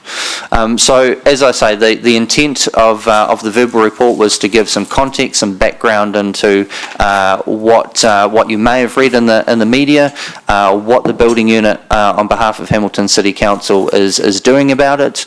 We continue to do physical inspections on our commercial properties, including the Waikato DHB, to give us confidence that our commercial buildings are safe for occupation. We are one of few councils in New Zealand who do active inspections and auditing of our buildings, but that is a part of our risk-based approach to ensure that, as I say, our community is safe in our buildings. Happy to answer any questions. Councillor Dave. As the member that first asked about this, when I saw that, I had an obvious interest because of my previous involvement in the DHB, and I was concerned that seeing the article, which I've now sent around to people, Hamilton Hospital buildings, no warrants of fitness due to faulty fire protection was the heading. I was concerned that from neither organisation had I had a single word about this issue, which looking at the emails reported in here, had been going on for 2 years, some of the faults in the DHB buildings here at Waikato Hospital. You've allayed some of my concerns on that front, that there was an ongoing action, Corey, but can you explain why, when the inquiry from the Radio New Zealand first came through on Friday, that it took until yesterday to get a response, so that when you read this article, it looks like there's no response from our council, and nor was there to the Stuff article and the Herald article that appeared later on the same night, on Monday night. Why it took 5 days for us to put our official story, which, hearing you, seems like we're onto it, but no one told the media or told us. Yep, so I'll respond to the telling the elected members aspect. I'll ask the General Manager to respond to the media aspect. So we categorise our building as probably sensitive and non-sensitive buildings, and I think there is an onus of obligation to let the elected members know when we have even a minor concern with a sensitive building, and our processes will be improved going forward. So we apologise for that, Councillor Dave, and it's a good call that we didn't do that. So that part I can talk to. In terms of the particular issue regarding the media contact, I'll let the General Manager respond to that. Unfortunately, on Friday, the email went to a staff member who was taken ill and was no longer on email, and the journalist in question recontacted the team on Monday. Later on that day, when the report came out, it had a link to some information that we wanted to make sure that we were fully across before we made a response. So potentially we were too cautious in that. And we've gone back and reviewed all of that contact. But once we were sure of that information, we responded both to you and to the reporter. But that was by Tuesday by the time I saw anything, and Wednesday before it was public.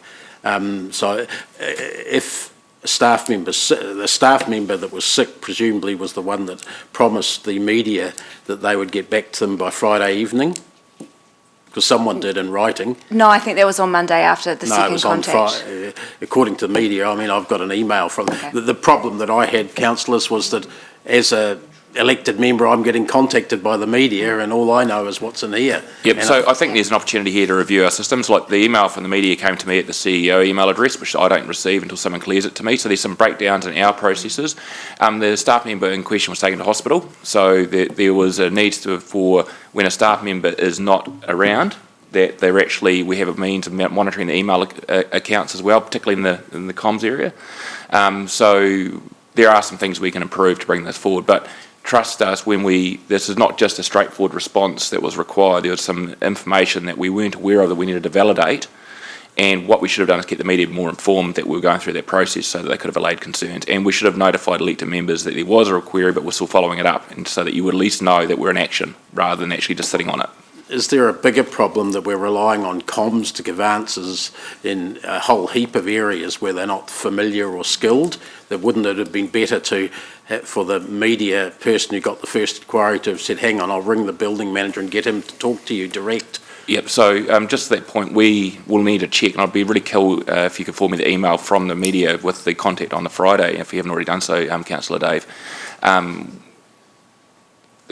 All comms do is provide a point of reference.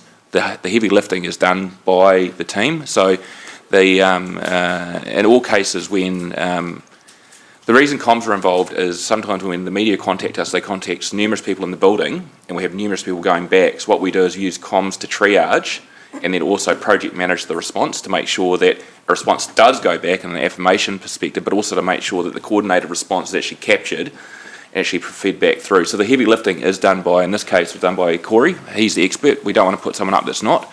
I think it's more of a project management issue rather than a technical issue in this case, and we're going to learn from that and make sure that we address it going forward. But if I can have that email as well, just to make sure we cross that T and dot that I, it'd be great, Councillor Dave.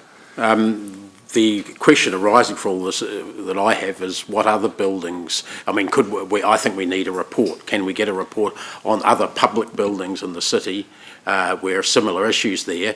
It's our job as councillors, and I believe in the governance arena, to be ensuring that there's action being taken there. So we need the report. Here's the problems, here's what we're doing about them. Yep, so I think there's twofold. I think there's a report to council and probably an ongoing report to council from a sensitive building issue. So there's a stick in the ground now, where we're up to, what's going on. There's probably a report to council from a sensitive building issue, but I think there's probably a briefing as well. Corey gave a really quick synopsis right now, which is really good, thanks Corey, in terms of the passive versus the active fire controls, the other stuff. What's the issue with elevators? Who do we rely on for third-party assessment and all that sort of stuff? So the elected members have confidence that there's a robust process in place. What do we look at when we go out for an audit? And why do we do an audit? What does that make us different from other councils? We've got quite a robust risk-based approach that's well respected by MB in terms of our approach for this sort of things, and it'd be good for the elected members to understand that we're probably cutting edge in this space. Where we haven't been necessarily cutting edge is the communication side of things, but the building side of things is probably held in some of the highest regard in the country, and you guys need to know that so that you can have some confidence as well. So we need a briefing on the detail, but then a report, so it's officially on record, is the goal here, Councillor Dave. Thank you. Yep. That's me. Councillor Angela? Yeah, just following on from Councillor McPherson there and the CEO's comments, is it just taking it just a little bit wider, if I could, is there, in terms of a governance oversight of whether it's sensitive buildings or what, is there an opportunity to have some kind of, without getting into the kitchen, compliance? Because we deal in so much compliance in the city, and we have to do it because the law says we have to do it. And in that sits a whole level of risk for us if we take our eye off the ball. So I'm just wondering if you could think about that as well. It might not just be about building warrant of fitnesses. Well, we'll look at the broader. Yeah. Okay, so without creating, we'll do this. Yeah. Let's do this. Yeah. I will have a sit down and think about our broader statutory responsibility from a community safety perspective. I think that's the question you're asking. Yeah. And what that looks like. We do stuff here that we don't do in other areas. We're not as active in terms of ensuring compliance with various parts of regulation, for example, in other parts of things we do, because we just don't have the budgets to do it. But in this case, we consider it to be of a significant risk. We make that investment.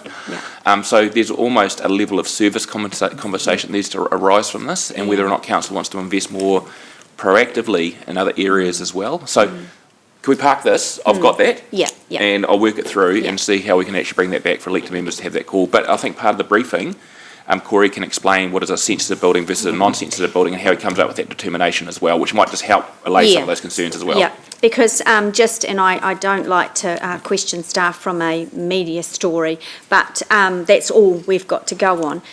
Corey and Richard, you mentioned that we do evaluate buildings into sensitive sites, and the comment in the media was that we hadn't issued any formal notice. Is there a different level of, a higher level of compliance for a sensitive site? Should we have issued some formal notice to hurry them up?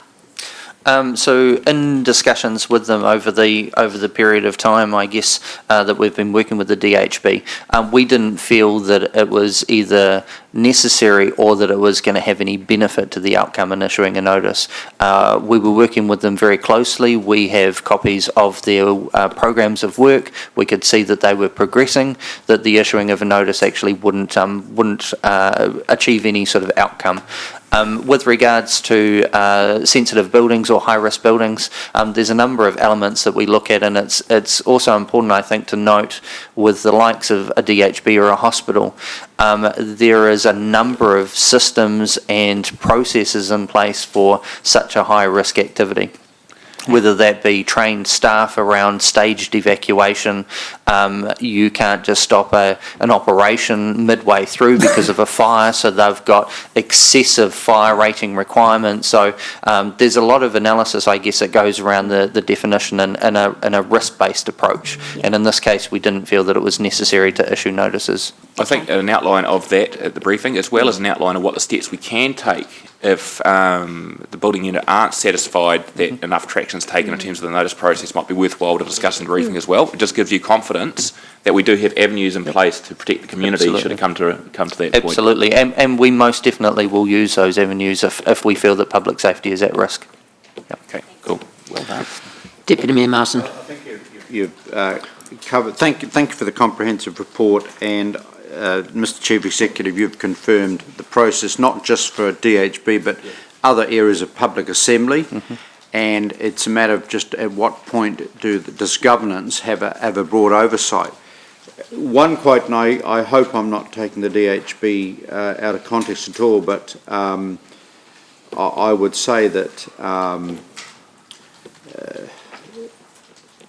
one thing that concerns me is that there's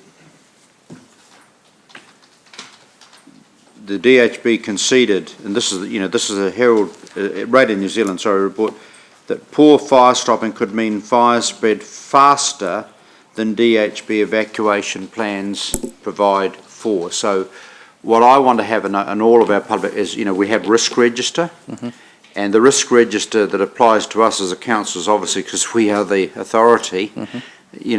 Trust me, there's no doubt that there's no excuse if an elected member says we weren't told after the disaster. We are still obviously collectively accountable. So the question I would raise perhaps to the Chief Executive, acknowledging that we now have a commissioner at the DHB and there's a new Chief Executive being appointed, is it our intention to meet with both the Commissioner and the Chief Executive when he puts his feet under the table to look through some of those sort of contact issues? Because I think the message we have to give to the DHB and any other organisation, that while the day-to-day is at obviously professional officer level, and thank you for the work you do, I think we have to give some very clear indications, because we are a public authority, that there's a point at which our concerns get elevated. So it's a point at which the Commissioner and the Chief Executive becomes actually directly involved in some of those issues which may be happening at a lower level. Sure. Yeah, and I think our team doing a very good job, and Corey's allayed any concerns that we're not engaging with the DHB, so that is actively happening.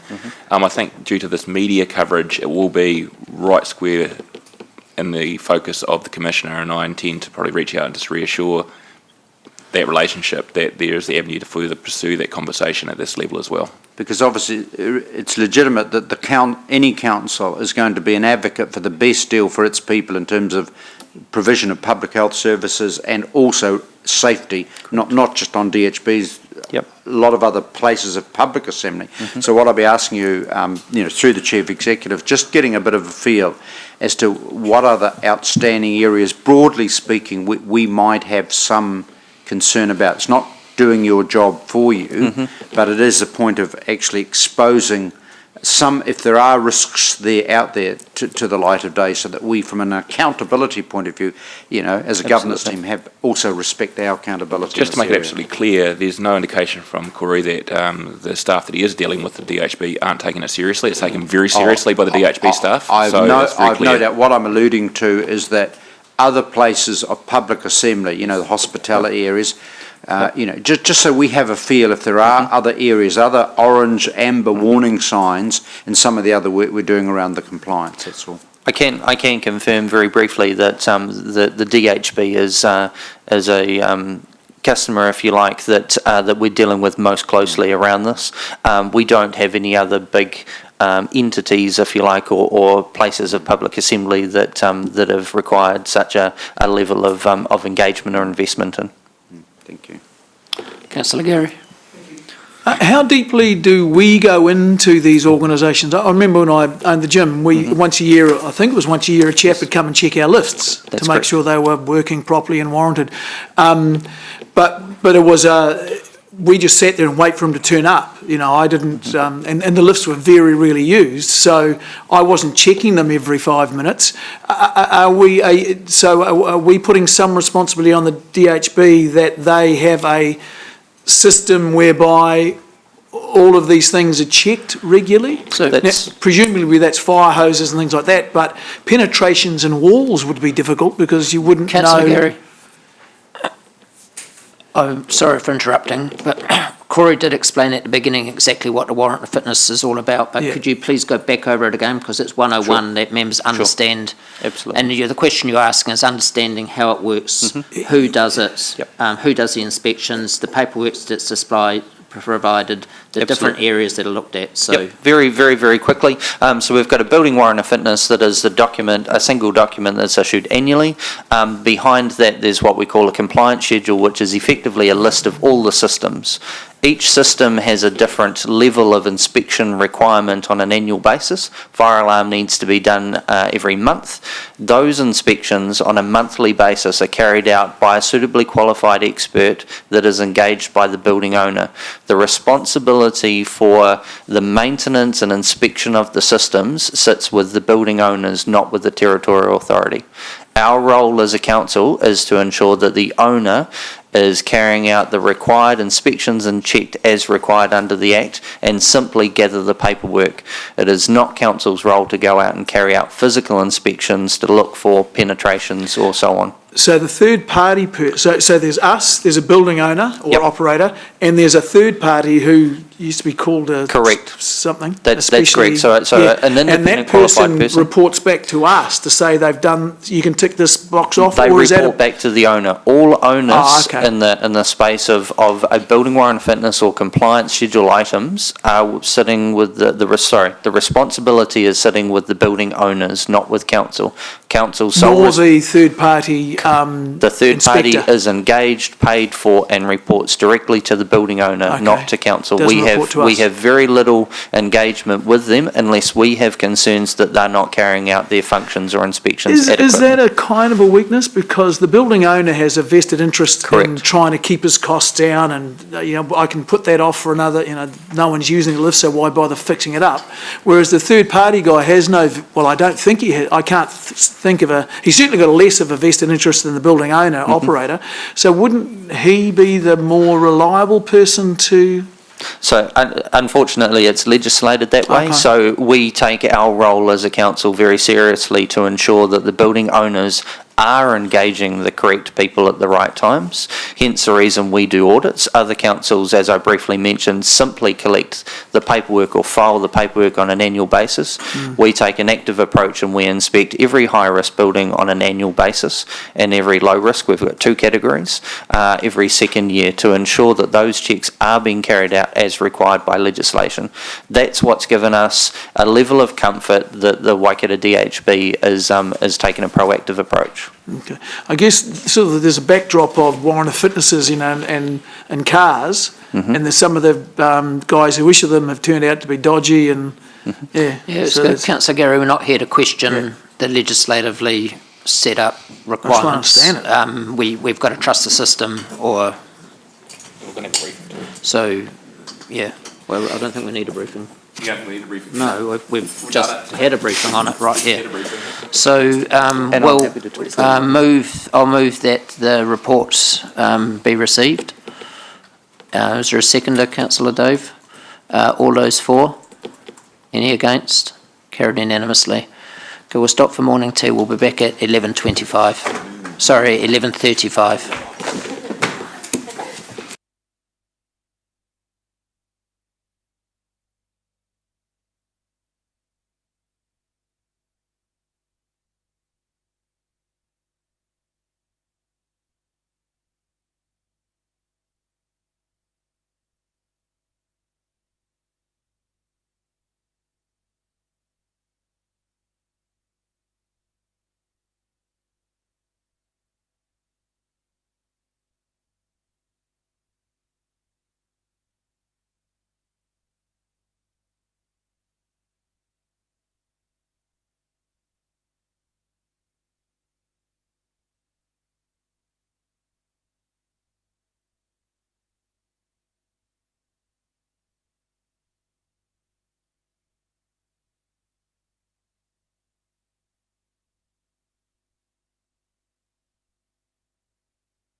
Thanks, sir.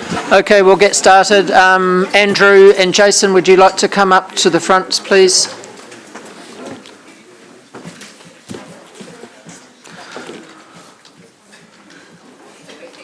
Thanks, Abe.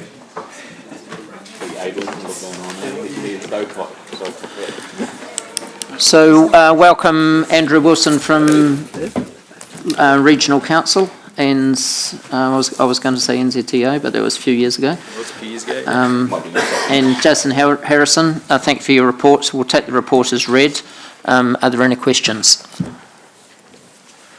Did the CEO and Jason coordinate the look and the shirts and everything today? That was my question. He's Thank a you, mini-me. Andrew. Okay, so I'll move the... Okay. So I'll move the staff recommendation, seconded by Councillor Dave. Councillor Gary. Thank you. So the $25,000 that we're after here, how does that get allocated? Like, is that 1,000 students, or is it 1,000, beg your pardon, under 18-year-olds? Or was it under 19-year-olds, isn't it? So can we just explain where the 25,000 is coming from? Yes, so the 25,000 which you have already approved, it was has been funded through parking revenue. So we had. Sorry, that's not the question Gary asked. How does it get spent? Oh, but how does it get allocated? Yeah, so well, okay. How does it get spent? Under this proposal here, is that what you're asking, Councillor? Mm-hmm. So the budget that Regional Council has put together is for a trial of free youth concession for the weekends and public holidays for 18 years old and under. And so that money will be spent on offsetting the costs associated with those fare rides.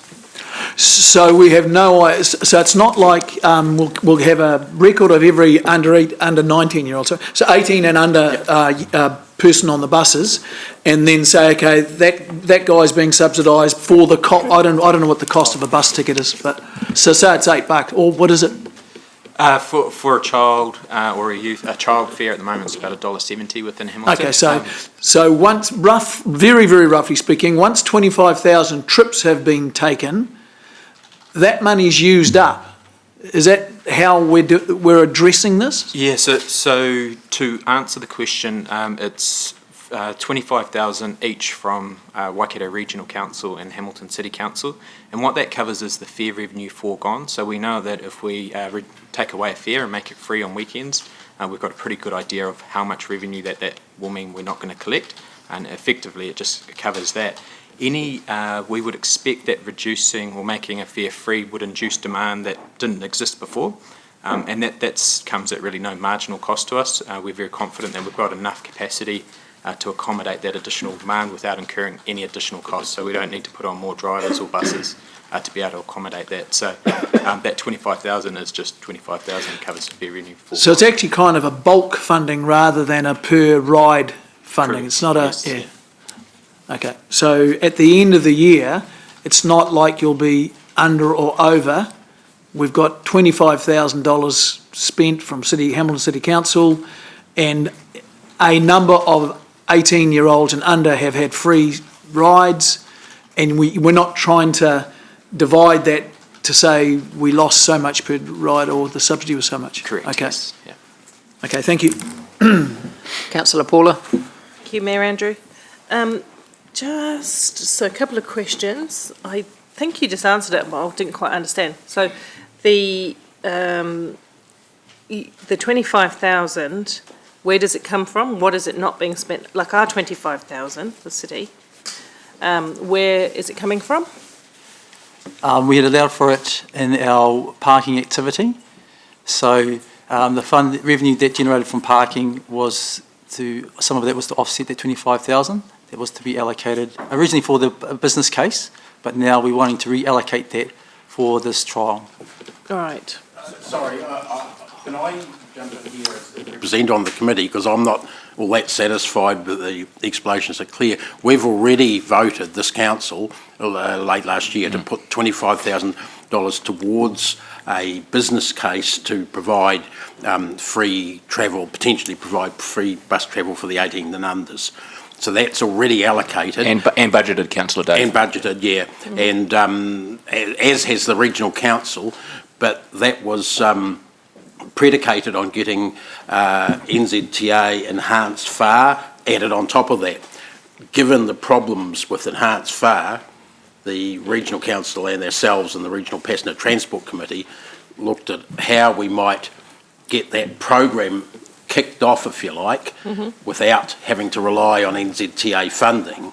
And it was felt that this trial pilot, a year's worth of free weekend travel for 18s and unders, would be a way of promoting the case, building a case, I should say, back to NZTA without having to spend it on doing a business case for which we didn't look likely to get a subsidy for. So that money is already there. It's instead of having a desktop exercise or a business case, it's having a practical exercise to prove or otherwise the value. Well, that's good. I just wanted to be refreshed about, because when we say in a recommendation that we've moved budget, we should always ask the question, where have we moved it from? That's just good financial governance, because something else might be the other end. My other question is, so the youth around the city currently pay $1.70, and students from the university have the subsidy from the parking there. So what does a full adult, when you're no longer a youth, is it 20, what age is that, by the way? Just refresh me, because I haven't touched it for a while. It depends on what the policy we're talking about. So a child concession at the moment relates to someone up to the age of 15 or still at school. So it isn't explicitly related to the age of 18. As a trial and as a promotional one, we can extend that to 18. That's easy to do. During that trial period, we can gather some good information and be putting a report back to our council around whether the child concession should be extended to a notion of a youth concession, being 18 and under, as a standard policy.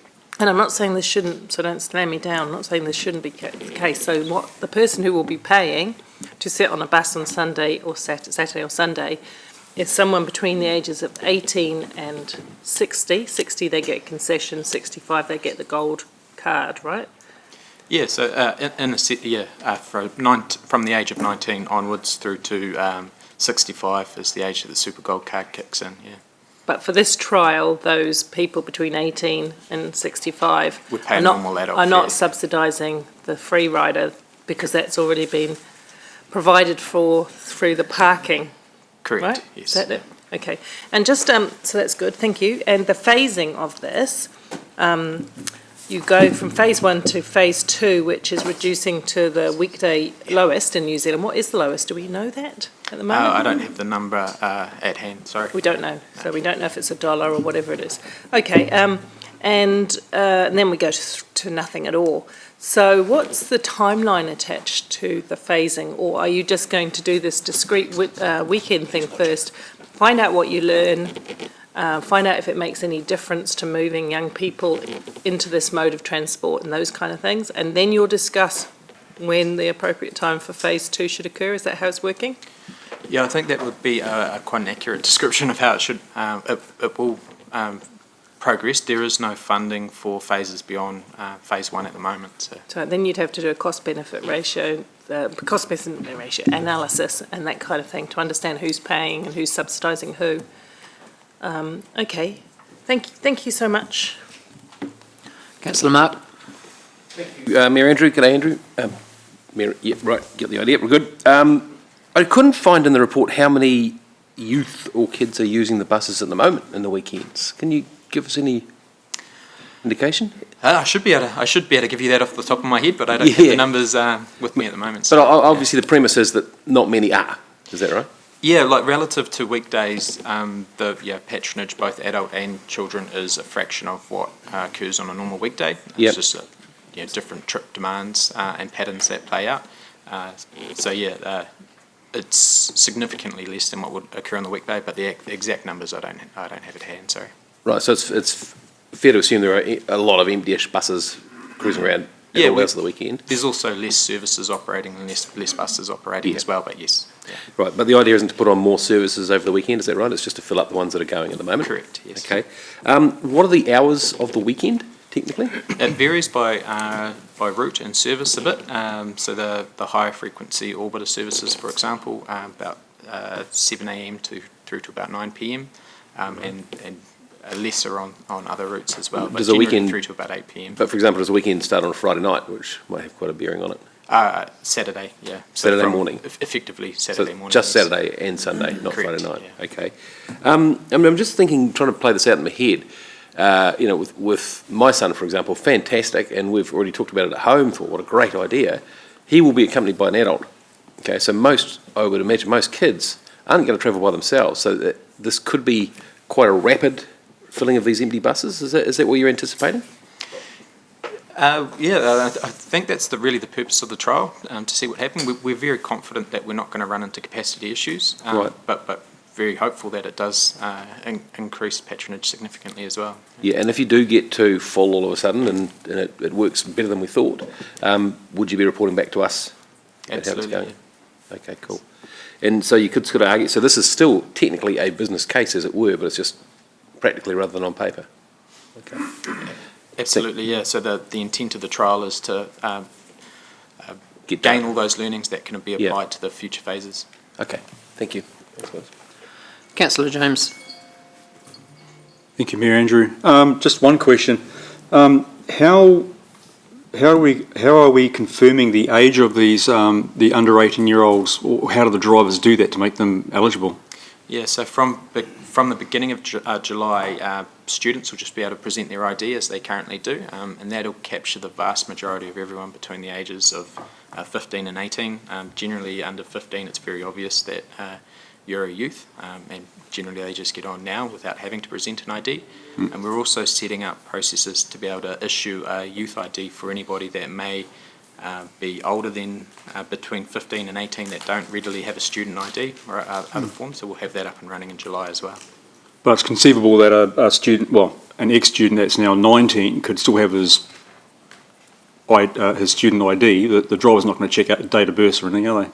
No, so that's a risk, but a small risk, and that's only really a risk on our current ticketing system. Later this year we'll be implementing a new ticketing system, and the concession will be built into the smart card, so it will automatically expire after a certain time, so we're able to mitigate that risk there.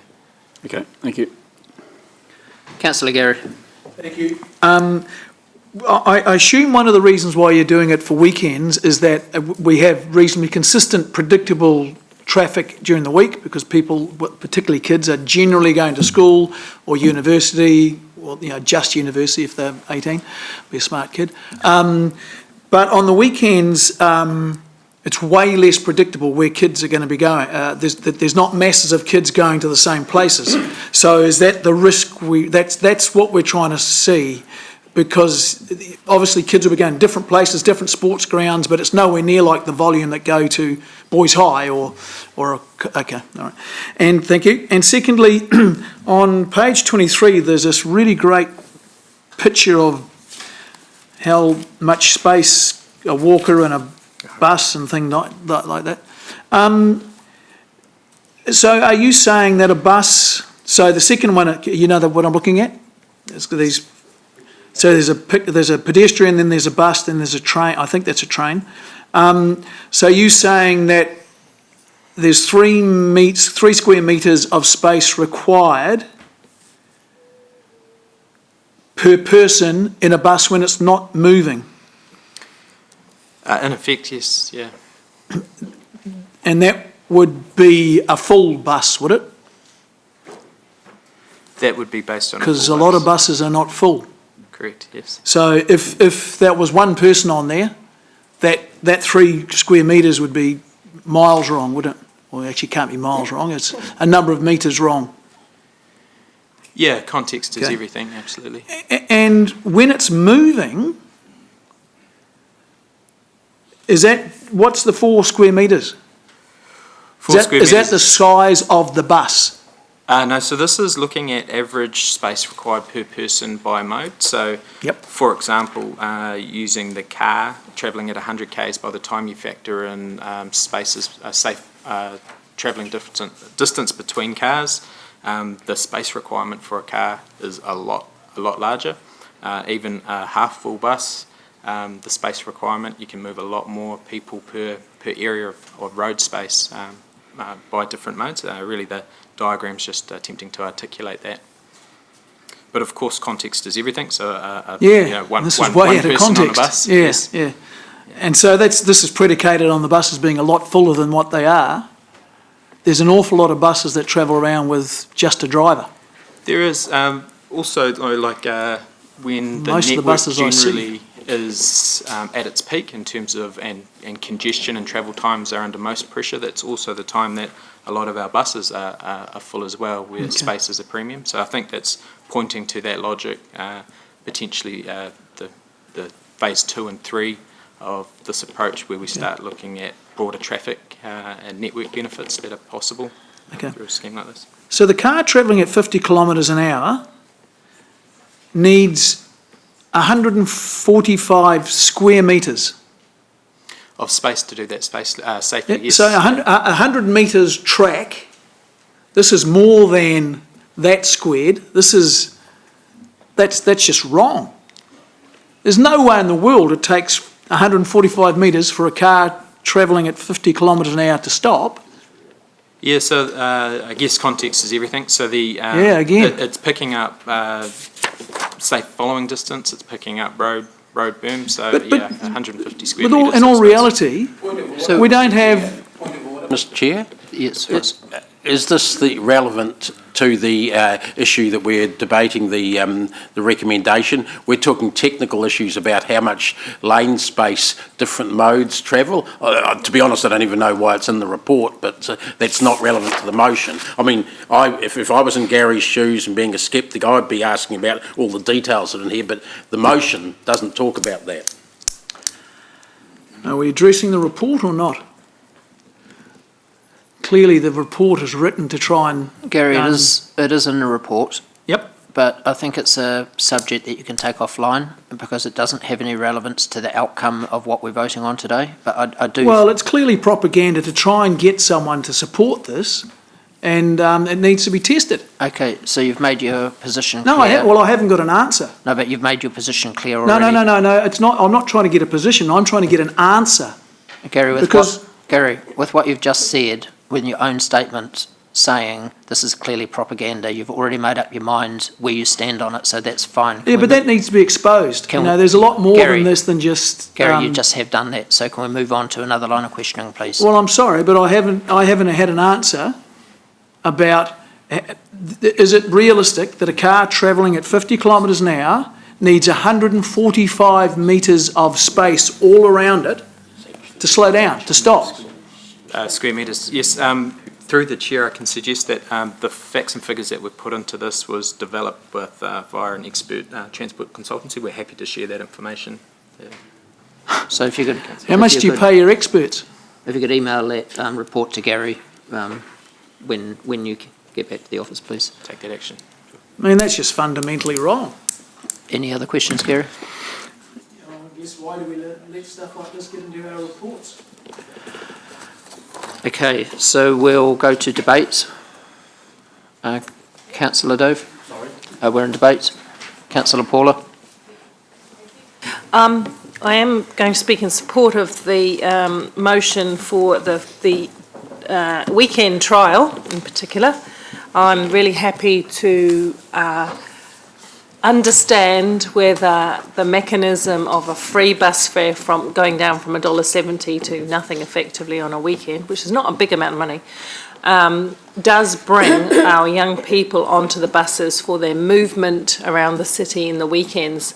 And that's the first step. We'll understand whether that's something, because we have had young people call for this in the past, and we've listened to that, but this will help us to understand whether we can get better results from our off-peak services through these types of concessions. So I'm excited about the data we might get.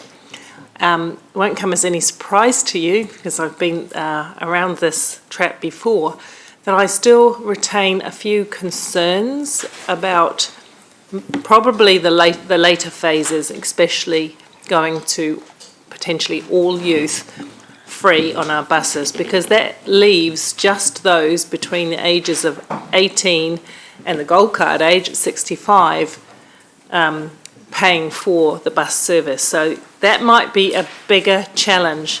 Not going to say I'm against it at this point in time. I'm just saying I think that's a different beast with different costs to consider. But, you know, look, I invite the young people of the city now that it is going to be free on the weekends to use it and to show how much they do value the public bus system, especially the orbiter that links a lot of our attractions and event sites. And let's see what they do with this. It's a little bit, in my view, like supporting the parking trial. We need to find out what works and what potentially doesn't. So I'm not going to stand against it, but I just raise a flag of caution. There's no such thing as a free lunch. Someone buys it. There's no such thing as a free bus service because someone pays for it somewhere. Either the other passengers are subsidising, the ratepayers may be subsidising, and in this case we're using some money from a parking revenue stream.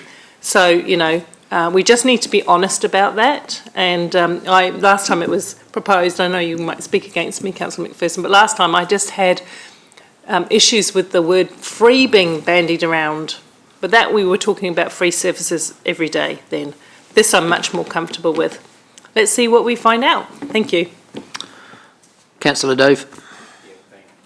I think it's important when we're talking in council meetings, Councillor Southgate, to talk about things that are relevant to the general public out there, which is where the free comes in. I take your point, someone is paying for it, but equally if it's we're trying to promote things or explain things to the users and to the general public, that to whom, in this case the youth, it will be free on weekends. So that's the first point I'll just make there.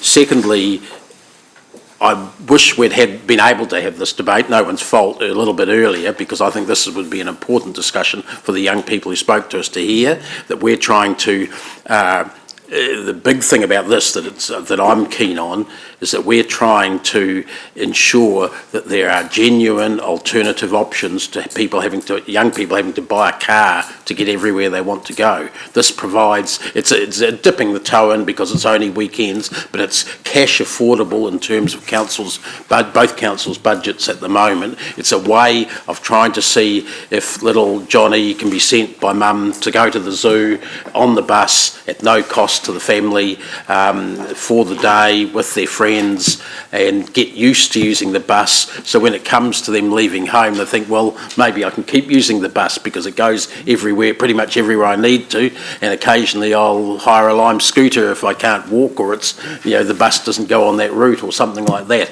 It does provide an alternative. The other good thing about this, and this is something we do quite often when we can in other transport areas, if we want to change a traffic configuration, we are saying to our staff now, and NZTA is saying as well, why don't you trial it or pilot it first, see how it works with orange cones before you finalise it and put expensive concrete curbs in and things like that. This is akin to that. This is a trial, see how it works. It's going to give us much better data than or much more real data, let's say, than a desktop exercise, which is the $200,000 business case to NZTA would have been. We're going to be able to show the Ministry of Transport and NZTA and the government, this is how it worked. And this is real life sort of figures, and I think that's important. We're sending a good message both in the way we set up projects and get them started, but also in terms of an example about alternate modes to our community. If we're serious about looking at climate change, the effects on our environment, here's a good way of shifting people from cars and showing that it's possible to young people not to have a car. Councillor Mark. Thank you, Andrew. My argument is pretty simple and in support of it. Let's fill those empty buses. Let's fill them with youth and kids and families. Let's present public transport as a viable and attractive option to get to kids' sports games, to get to the base, to get to shops, to get to city events. Well, let's do everything we can to do it. And let's learn from it. That's what I really like about this. This becomes a part of that study. So the repositioning of that 25k actually isn't too far from where it was going in the first place. At the moment, Council Southgate raises, nothing's free, but you know what? This is actually worse than free at the moment. It's expensive. We're paying for all that dead air that is sitting in those buses at the moment, which Gary talks about. So let's fill it with kids and make it viable, but most importantly, we're actually filling it with kids and their paying caregivers. We have a very good opportunity to bring some money in out of this scheme as well. So it strikes me as a very sound and sensible and yet brave thing to do. So, yep, let's get on the bus and go for it. Councillor Gary. Yep, I'm glad Dave said the phrase real life figures, because I think on page 23 we've got a whole lot of unreal life figures. Those stats that you've tried to use to persuade the debate are miles off, and I'm concerned now about what else we should be questioning in this report, so I won't be supporting it. Councillor Jeff. Yeah, look, I'll enthusiastically support it. It's a small step towards encouraging far greater bus use from young people, and as has been explained, it's existing funding. We've already approved this and budgeted for it, and it basically, on the one hand, it goes towards shoring up a case for further free services for under 18s, and on the other hand, it goes towards changing the mindset. And we've got some work to do there. I look at my kids and I look at their friend groups, and they're 18 and 20. There's not a bus in sight, there's cars everywhere. They've got some work to do, and I'm not sure if that's my influence, probably is partly. Okay, but all their friends are the same, so they've missed the boat or missed the bus. So we do need to capture that, but I sincerely believe we will, because it ain't much fun driving to school or work on a weekday morning, I can tell you that, and you'll know that yourselves. And this is ultimately what we're looking at addressing. This is a baby step, and there's absolutely only an upside to it. And if you don't buy the environmental argument, this links very closely to what we had at the start of the meeting. We all know that. We all know about, or most of us know about, the need to get more transport choices, and that cars will not be the answer forever. If you don't buy the environmental side, then buy the dollars and cents side. We cannot keep on affording pouring more cars being driven, 87% of which are being driven by one person, onto our city roads. We just cannot keep affording to do that. We haven't got the money to build road after road after road. So it is the way forward, and I think, as I say, it's a first step, and I look forward to its rollout. Thank you. Councillor Angela. Yeah, I wasn't going to say anything, but now I will. I think, look, I didn't support the 25,000 that it came to the previous report, because that was to do a business case, and I thought that was the Regional Council's business as usual. But this, I can see an outcome, and I can see that, it gets started really quickly. When I think back to when I grew up in Wellington, it was cool to take the bus because the buses were cool. They were electric buses. And thinking about Jeff's children, it's not cool to take the bus. It's cool to hang out in your cars, isn't it? I used to ride the train. It was all public transport when I was young. I had a car, but it was still all public transport, because being on the train with kids was cool. So I think we've had this discussion some years ago when we had the night rider. We were trying to get people out of their cars who were in town having a good time. We wanted them to be safe. But it wasn't cool. We didn't create a party bus atmosphere. So I think the Regional Council have gone a step to be a little cool with the double-decker buses. I guarantee that kids fill up the top level first, because it's a little bit fun and it's a little bit cool. So I'm interested to see how this goes as well. But I really think we're missing some opportunity, and we probably need to get Jeff's kids and a whole lot of other kids who have cars around the table and ask them what would get them on a bus. I think definitely being free is one step, but I actually ask the people we're trying to convert, because I did it. I grew up with it because it was cool.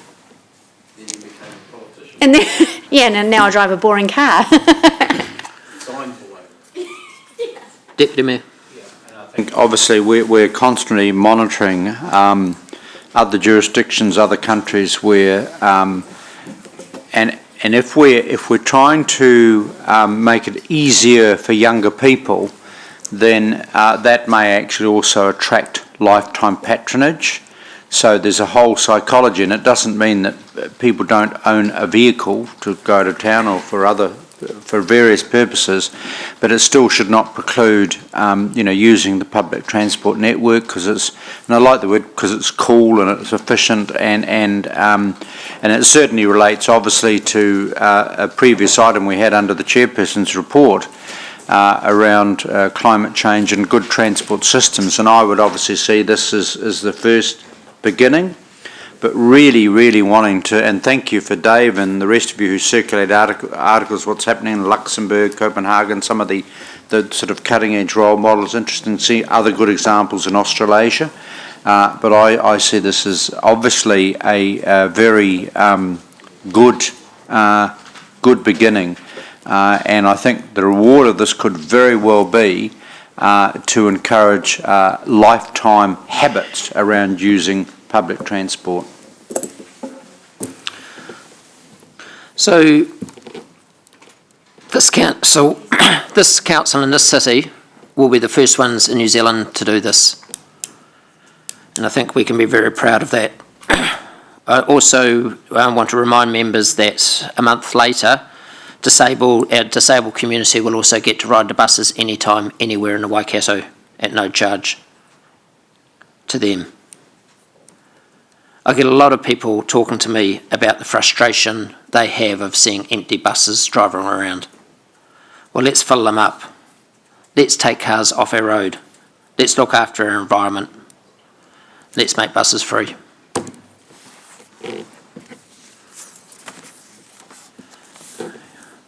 So we'll go to the board to vote on this one.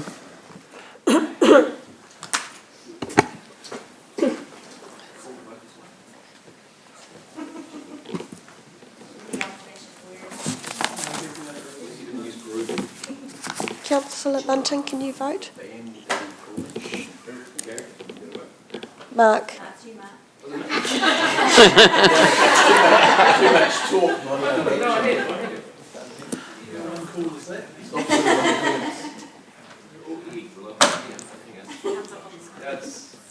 We'll have to restart. It timed out. So we vote again? Yes, please. Yeah.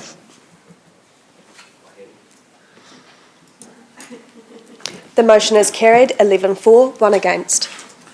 I want to particularly thank Andrew Wilson for working closely with our team on this, and Regional Council for working so closely in partnership with us on alternative transport issues like the trains, like the buses, and we're just very pleased with your cooperative style and your readiness to listen to what this council's saying and help us. So thanks so much. Thank you, Jason. Thanks, Jason. You got well trained. Very well trained. Badgered. Okay, so we're now going to item 8 on page 25. Kia ora, councillors. I imagine you were expecting to see Greg Carstens sitting in the seat. He sends his apologies. Unfortunately, he's not well today. So, He probably is. yeah, he's writing a speech for the conference right now. Yeah.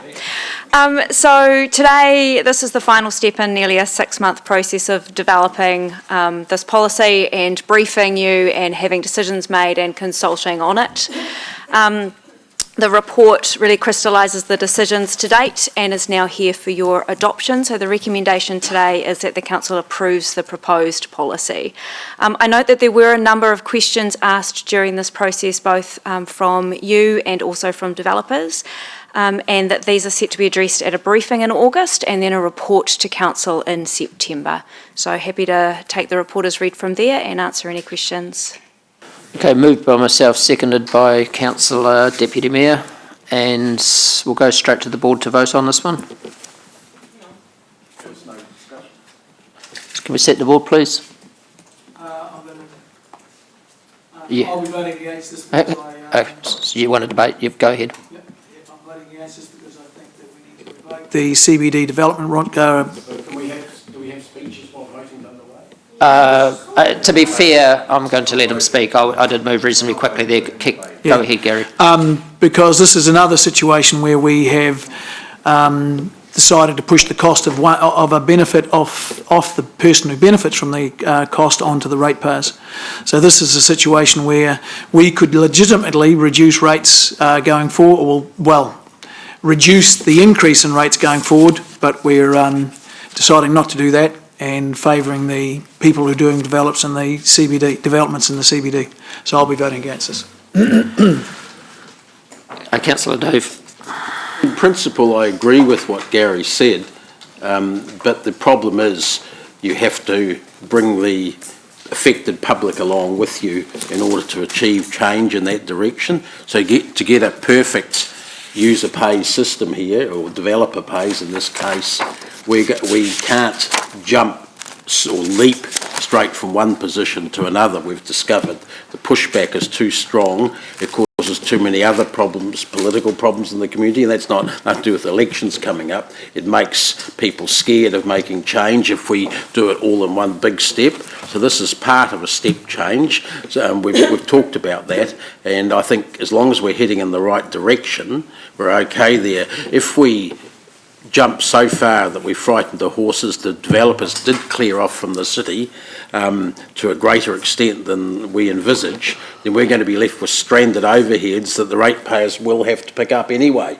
So, you know, you've got to move them towards that position rather than throw them into the pot all at once. Councillor Paula. Thank you, Mayor Andrew. Since we heard from the developers and we've been through our workshops, I've been talking with one or two or three of people and trying to get my head around this whole complex debate when we've acknowledged that it's complex and the model is not 100% easy to follow. Even with the best explanations of staff, it's a specialist subject. That mathematical formula wasn't fifth form maths anyway, and so I had a look at it and I tried to digest it and trying to take on board what the development community is saying to me and what the staff are saying to me, because we do need to grow the city. And what I've heard clearly from them is that there's something to do with the way we put our inputs in drives the higher outputs, and we need to look at that. And I suspect we will need to, as Councillor McPherson has said, review in time this position that we're taking today, based on what happens in the actual marketplace, whether we stymie growth or we see good growth go ahead. I've never been, no disrespect to staff, because you have done a wonderful job of trying to work with us all and our many, many questions in this complex arena, but I've never really been satisfied that I understand at what point, as Dave has said, we trigger a slowdown or worse, a complete recession in terms of development. We need development land in industrial areas to go forward, not just in residential areas, because we want to attract businesses. And I'm concerned because Waipa is attracting businesses quite well, Waikato is, and I may have no data to base this on, but it seems like we could do better to say that we're open for business and encourage more businesses into the city. So I do have a number of concerns. I did support the CBD remission going back in because I had been pondering that too and wondering what is the outcome we desire? How can we incentivise the improvement and increase in business in the central district over a short amount of time, because that is the outcome that we want. So I do have some residual questions. It's too late at this stage for me to try and unravel the jersey that we've knitted, but I'm going to keep a firm focus on this as we go forward, and I need to see and understand if what we've done is creating perverse trends in the development community.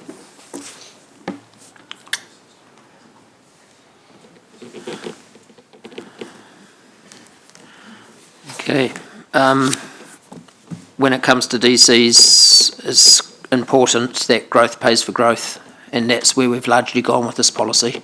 Now, there have been a couple of extreme ends of the spectrum where we've capped and capped to, because it was unreasonable what we were asking in one area in the city, but apart from that, we really have got a very strong policy here where the developers are paying their way and not being subsidised as they have in the past by the ratepayer.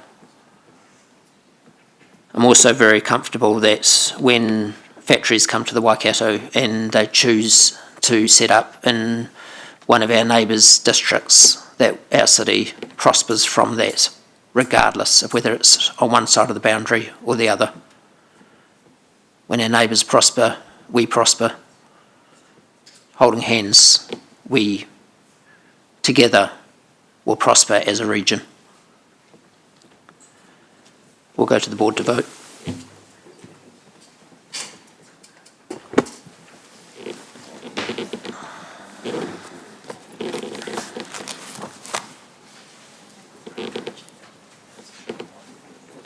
Councillor Henry?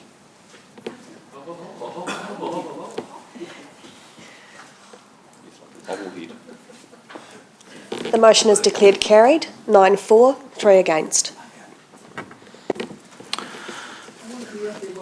Okay, so we're now moving to page 117, item 9. Finally on to what the meeting was about. So we'll take this report as read. Is there any questions?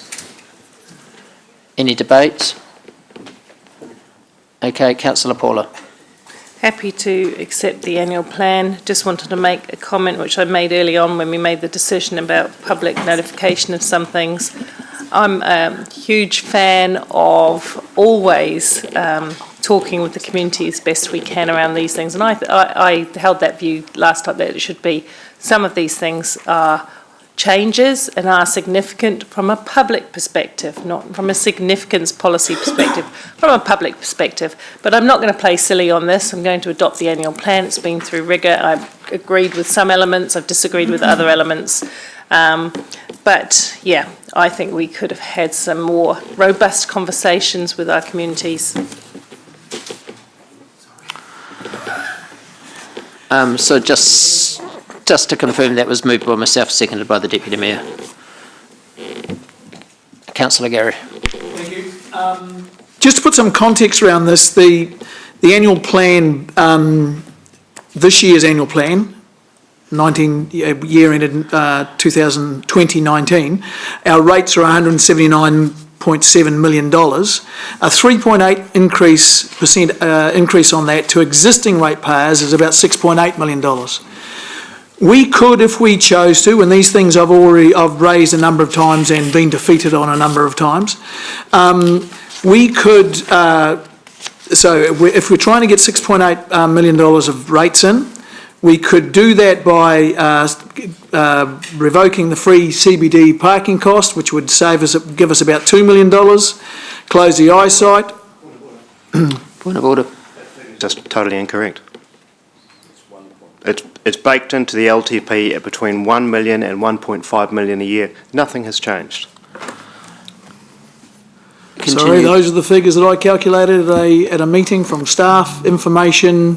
Okay, it's a round figure, obviously it's not 2 million, but it's about 1.9. No, it's not. No, you're including debt collection and internal overheads, all sorts of things. Yeah.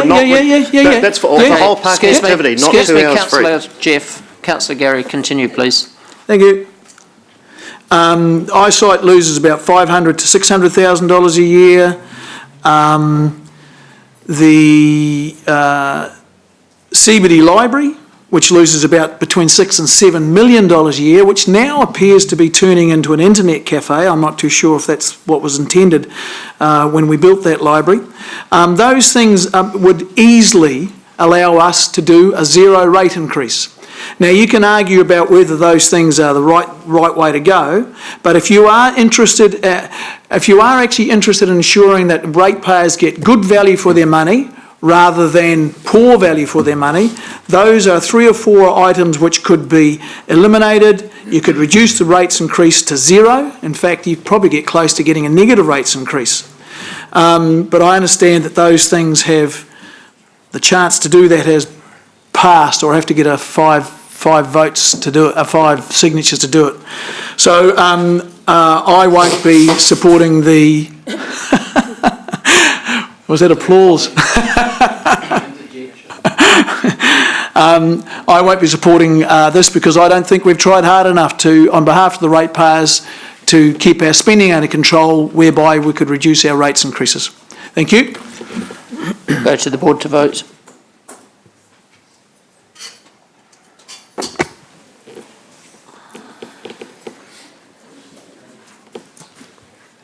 The motion is declared carried, 11 for, 1 against. Okay, we'll now go to page 187, item 10. We'll take the report as read. We'll go to the board to vote on this one. Making sure they're clearly voting on by resolution. Quiet, please. We've called for the vote.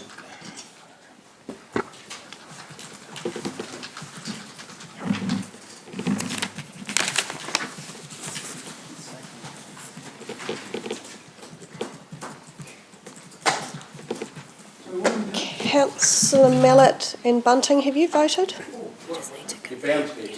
So we're voting on page 187, item 10 on the staff recommendation. That was moved by myself, seconded by the Deputy Mayor.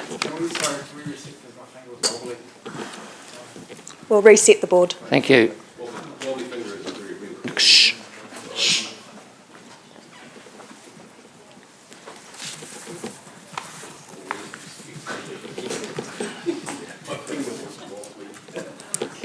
The motion is carried, 11 for, 1 against. Okay, before we close the meeting, I just particularly want to thank Sean Hickey for the work you and your team have done on this, bring this through a long process. Tracy, Liz and Chrissy, thank you for the parts that you've played in it, and I think that Sean's built up a very good and a very tight team with you, and I've seen Sean collecting you up over since the annual plan, and I just think it's made a very good team there, and you're it's very pleasant dealing with you and working with you through this process. I know the DC team's left, but I want to congratulate the work they do, Greg, Stafford, Bianca and Nathan, and I hope I haven't missed anybody there. And then of course David Bryant's team and Tracy and your team who have brought this together. So and all others who are part of this and involved. Matthew, thank you for the part you all played, and just all really of SLT. Just it really, I felt that the process ran really well this year, and I just want to thank you for the parts that you played. But more importantly, elected members, I just want to thank you all for coming on this journey, for being a part of this. This is our biggest document that we deal with on a yearly basis, and I want to thank you for your support and for you coming through on this and making it work so well. So thank you all. So we'll declare the meeting closed at 12:40. Guys, just before you go.